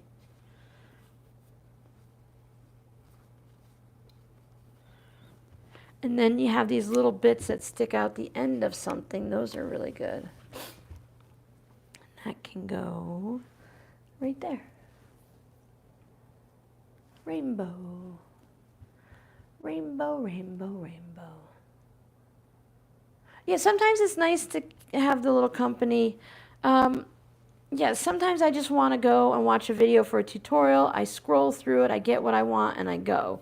And I get that. That's the hard part about trying to do some things on YouTube. But a lot of times, I don't know, with me, that one little tidbit of information that you need, it might not show up until the last minute of the video, and it just happens to be a long video. I love Hello Kitty. I don't know about Hello Kitty itself, but I always like the fabric and stuff. And with a live stream, you really never know the conversations are going to go, how they're going to go, because someone might say something that triggers a conversation that's very helpful for you, and it's not until the last few minutes of a video. I will cut this so I get mostly pink with a little bit of green. And that can go right there. Look at that. I want to fill this in and end it off because, you know, if we're not going to put anything at the end there, I don't want to have...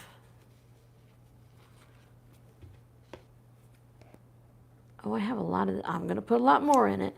I don't want to have the interfacing sticking out. Quilted jacket. Oh my goodness, quilted jacket is so much on my mind. Thank you, Kathy. Yeah, you could take this process and turn it into anything.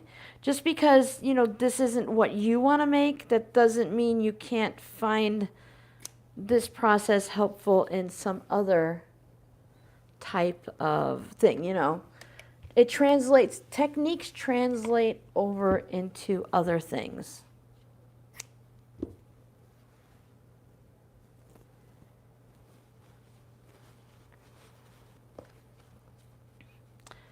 That's, well, it's got pink in it.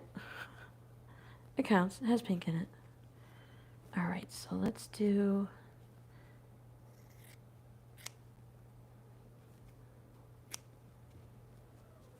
What? Are you talking to me? You just sit over there. S'mores just talks all the time now. I don't know what she's saying, and I thought she's talking to me, but I have a feeling she's gotten to that age now. You know when you get up out of the chair and you make a lot of noise? I think poor S'moresies has reached that age now. When she moves around, she's like, I'm like, oh, poor Morsey. I'd have to think, but she's like 8 or 9 in October. I think maybe not. Oh, these are moving. Are they not glued down? Dun, dun, dun, dun, dun. I want to do a flying geese, half square triangle, quarter square triangle, quilted jacket for myself. And I'm thinking some lighter grays and medium grays with big pops of color. But that's as far as I've gotten because it's too far down my list. Someone on Instagram is doing a quilted jacket along, so I'll follow and watch all their tips and tricks and tutorials and just go from there. I have a plan for a quilted jacket, looking for the right pattern, flowers, and flow them from the bottom to the top, overlapping. Oh, that sounds pretty. There's so many patterns, ideas, and techniques that got lost over time because there's so many new things that come out now so quickly that I'm afraid we're losing so many of the older things, you know, older as in 3 years ago. Whatever it was, the biggest thing 3 years ago, it's gone now. Hardly anyone's doing it, and we've all moved on to the next biggest thing that someone's taught us.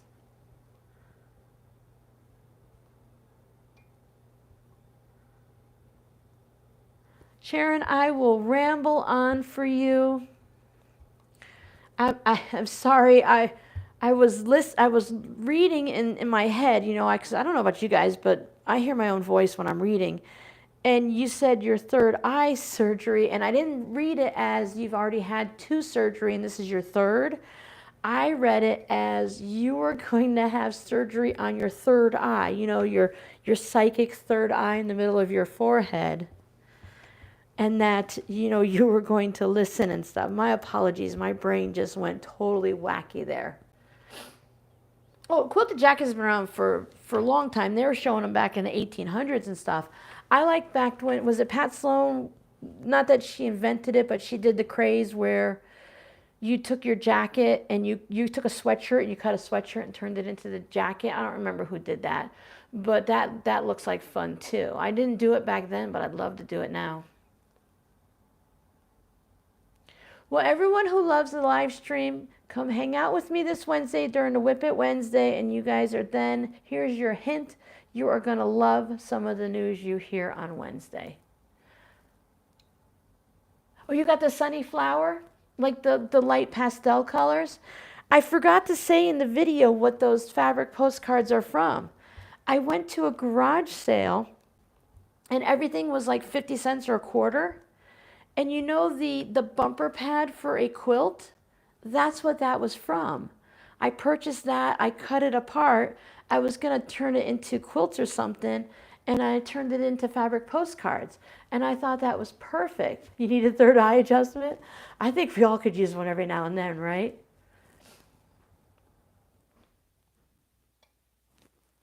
Yeah. That's what you thought she meant too? Cool. Okay. It wasn't just me. Because sometimes I was telling my daughter the other day, I think just yesterday, I'm like, I think I'm weird, right? I'll have a thought and I'll think I'm being a weirdo or something, but then I'll mention it on my YouTube channel and like 6 other people will go, no, me too, me too. I'll be like, yes, I'm only partly a weirdo. All right, I'm going to plug the iron so cool down. I'm going to pick up the pink and just pile it into my chair. I'll clean that when we're all done and I'm all alone talking to myself. All right, I'm going to take my microphone off and I'm going to go into the closet. I'm going to let this steam all on its own for a minute so I can use this space and then we'll roll it back out and look at it. But I'm going to go in the closet and I'm going to get that shawl so you guys can see it. All right. Countdown. What was that? 8, 6, 5, I don't know. Oh, someone left the light on.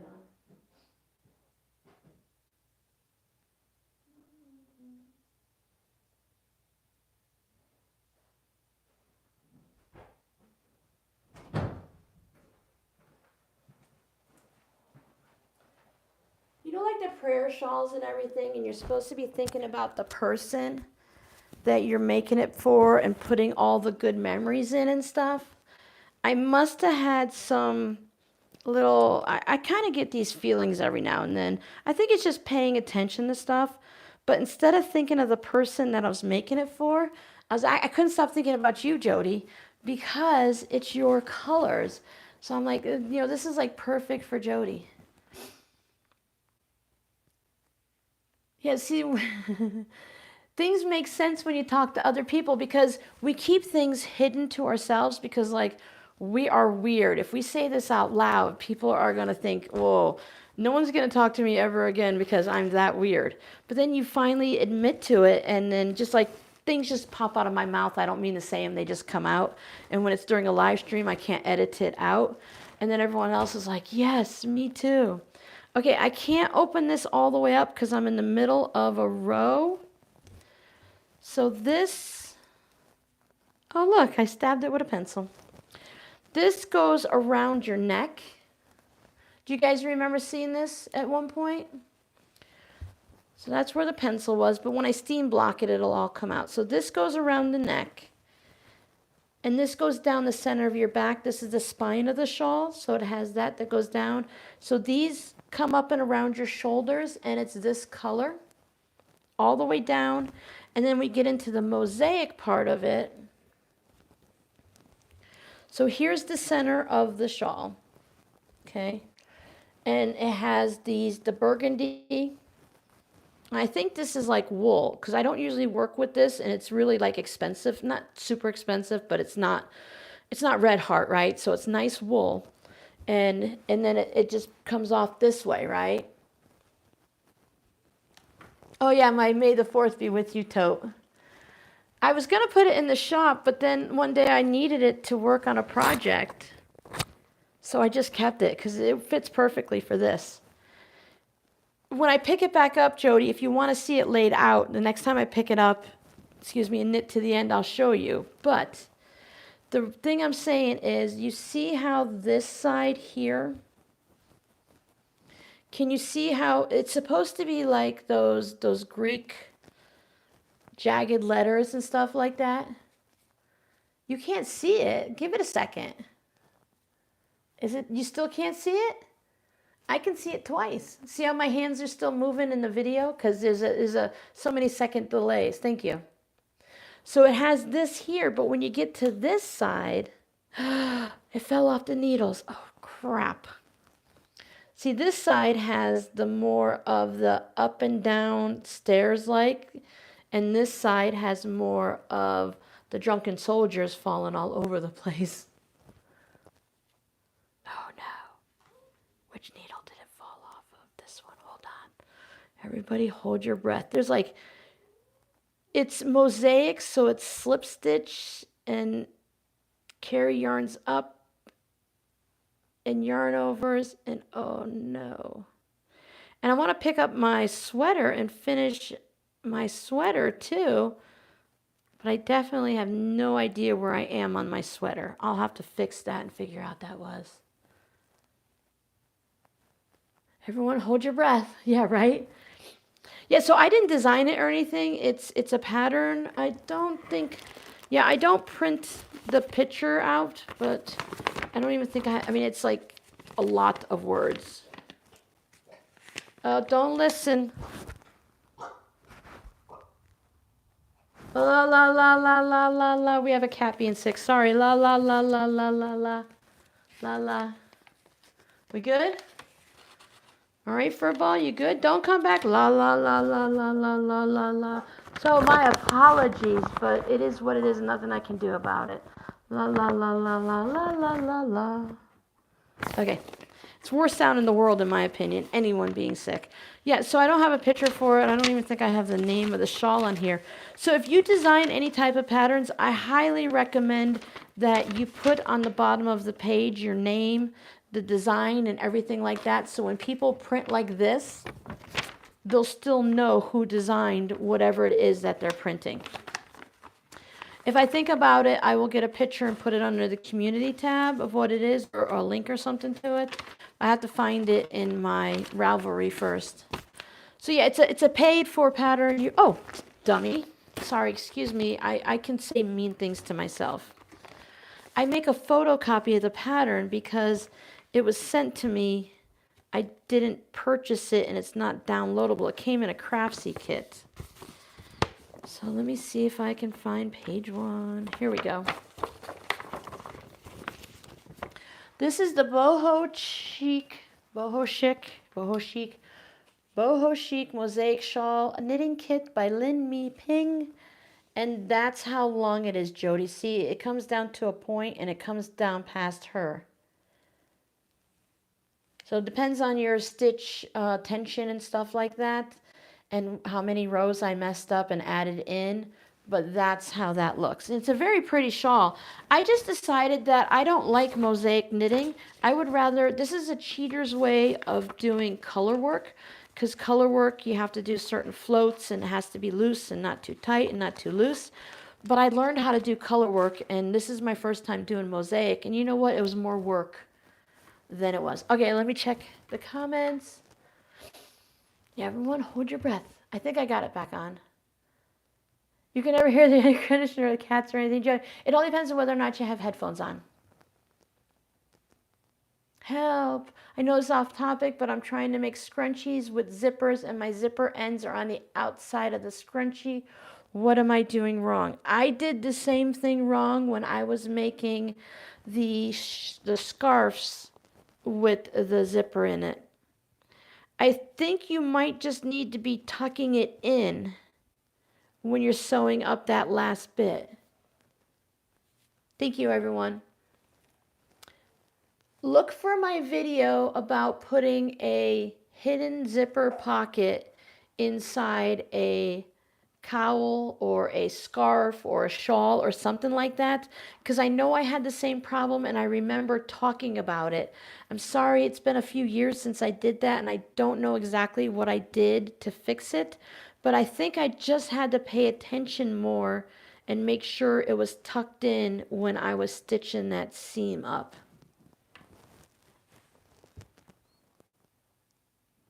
All right, Giovanna, we're heading out. Bye, Giovanna. Thank you so much for hanging out. Go eat something and then go to bed. But Jody, was I that far off? Do you like burgundy? It's not a lot of the dark browns like you like and stuff. But I don't know. It felt southwestern, kind of like your style. I'm pretty sure I'm going to do something. I'm going to do something with it. I don't know if it's going to get gifted, if it's going to go in the shop, if I'm just going to put I didn't pay for it. It's just my time. So I might put a really low price on it, but then people yell at me when I put a low price. I should put something higher. Then you put too high. I don't know.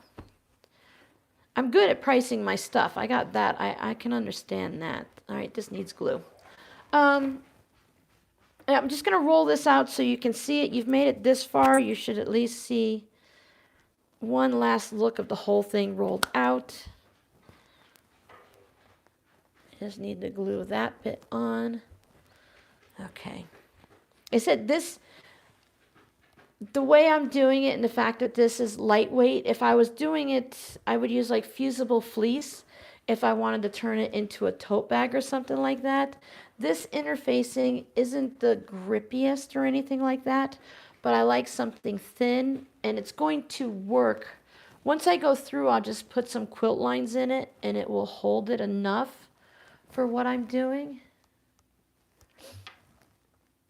You're hungry again. Oh no, I'm so sorry. We talked too long. 2 a.m.? Oh no. Oh no. Yeah, the glue stick it's the hero, right? Look at this. It's longer than, this is a dining room table. It's longer than my table, and I lost another piece. So you just go through, just keep adding glue stick to it, popping it back on.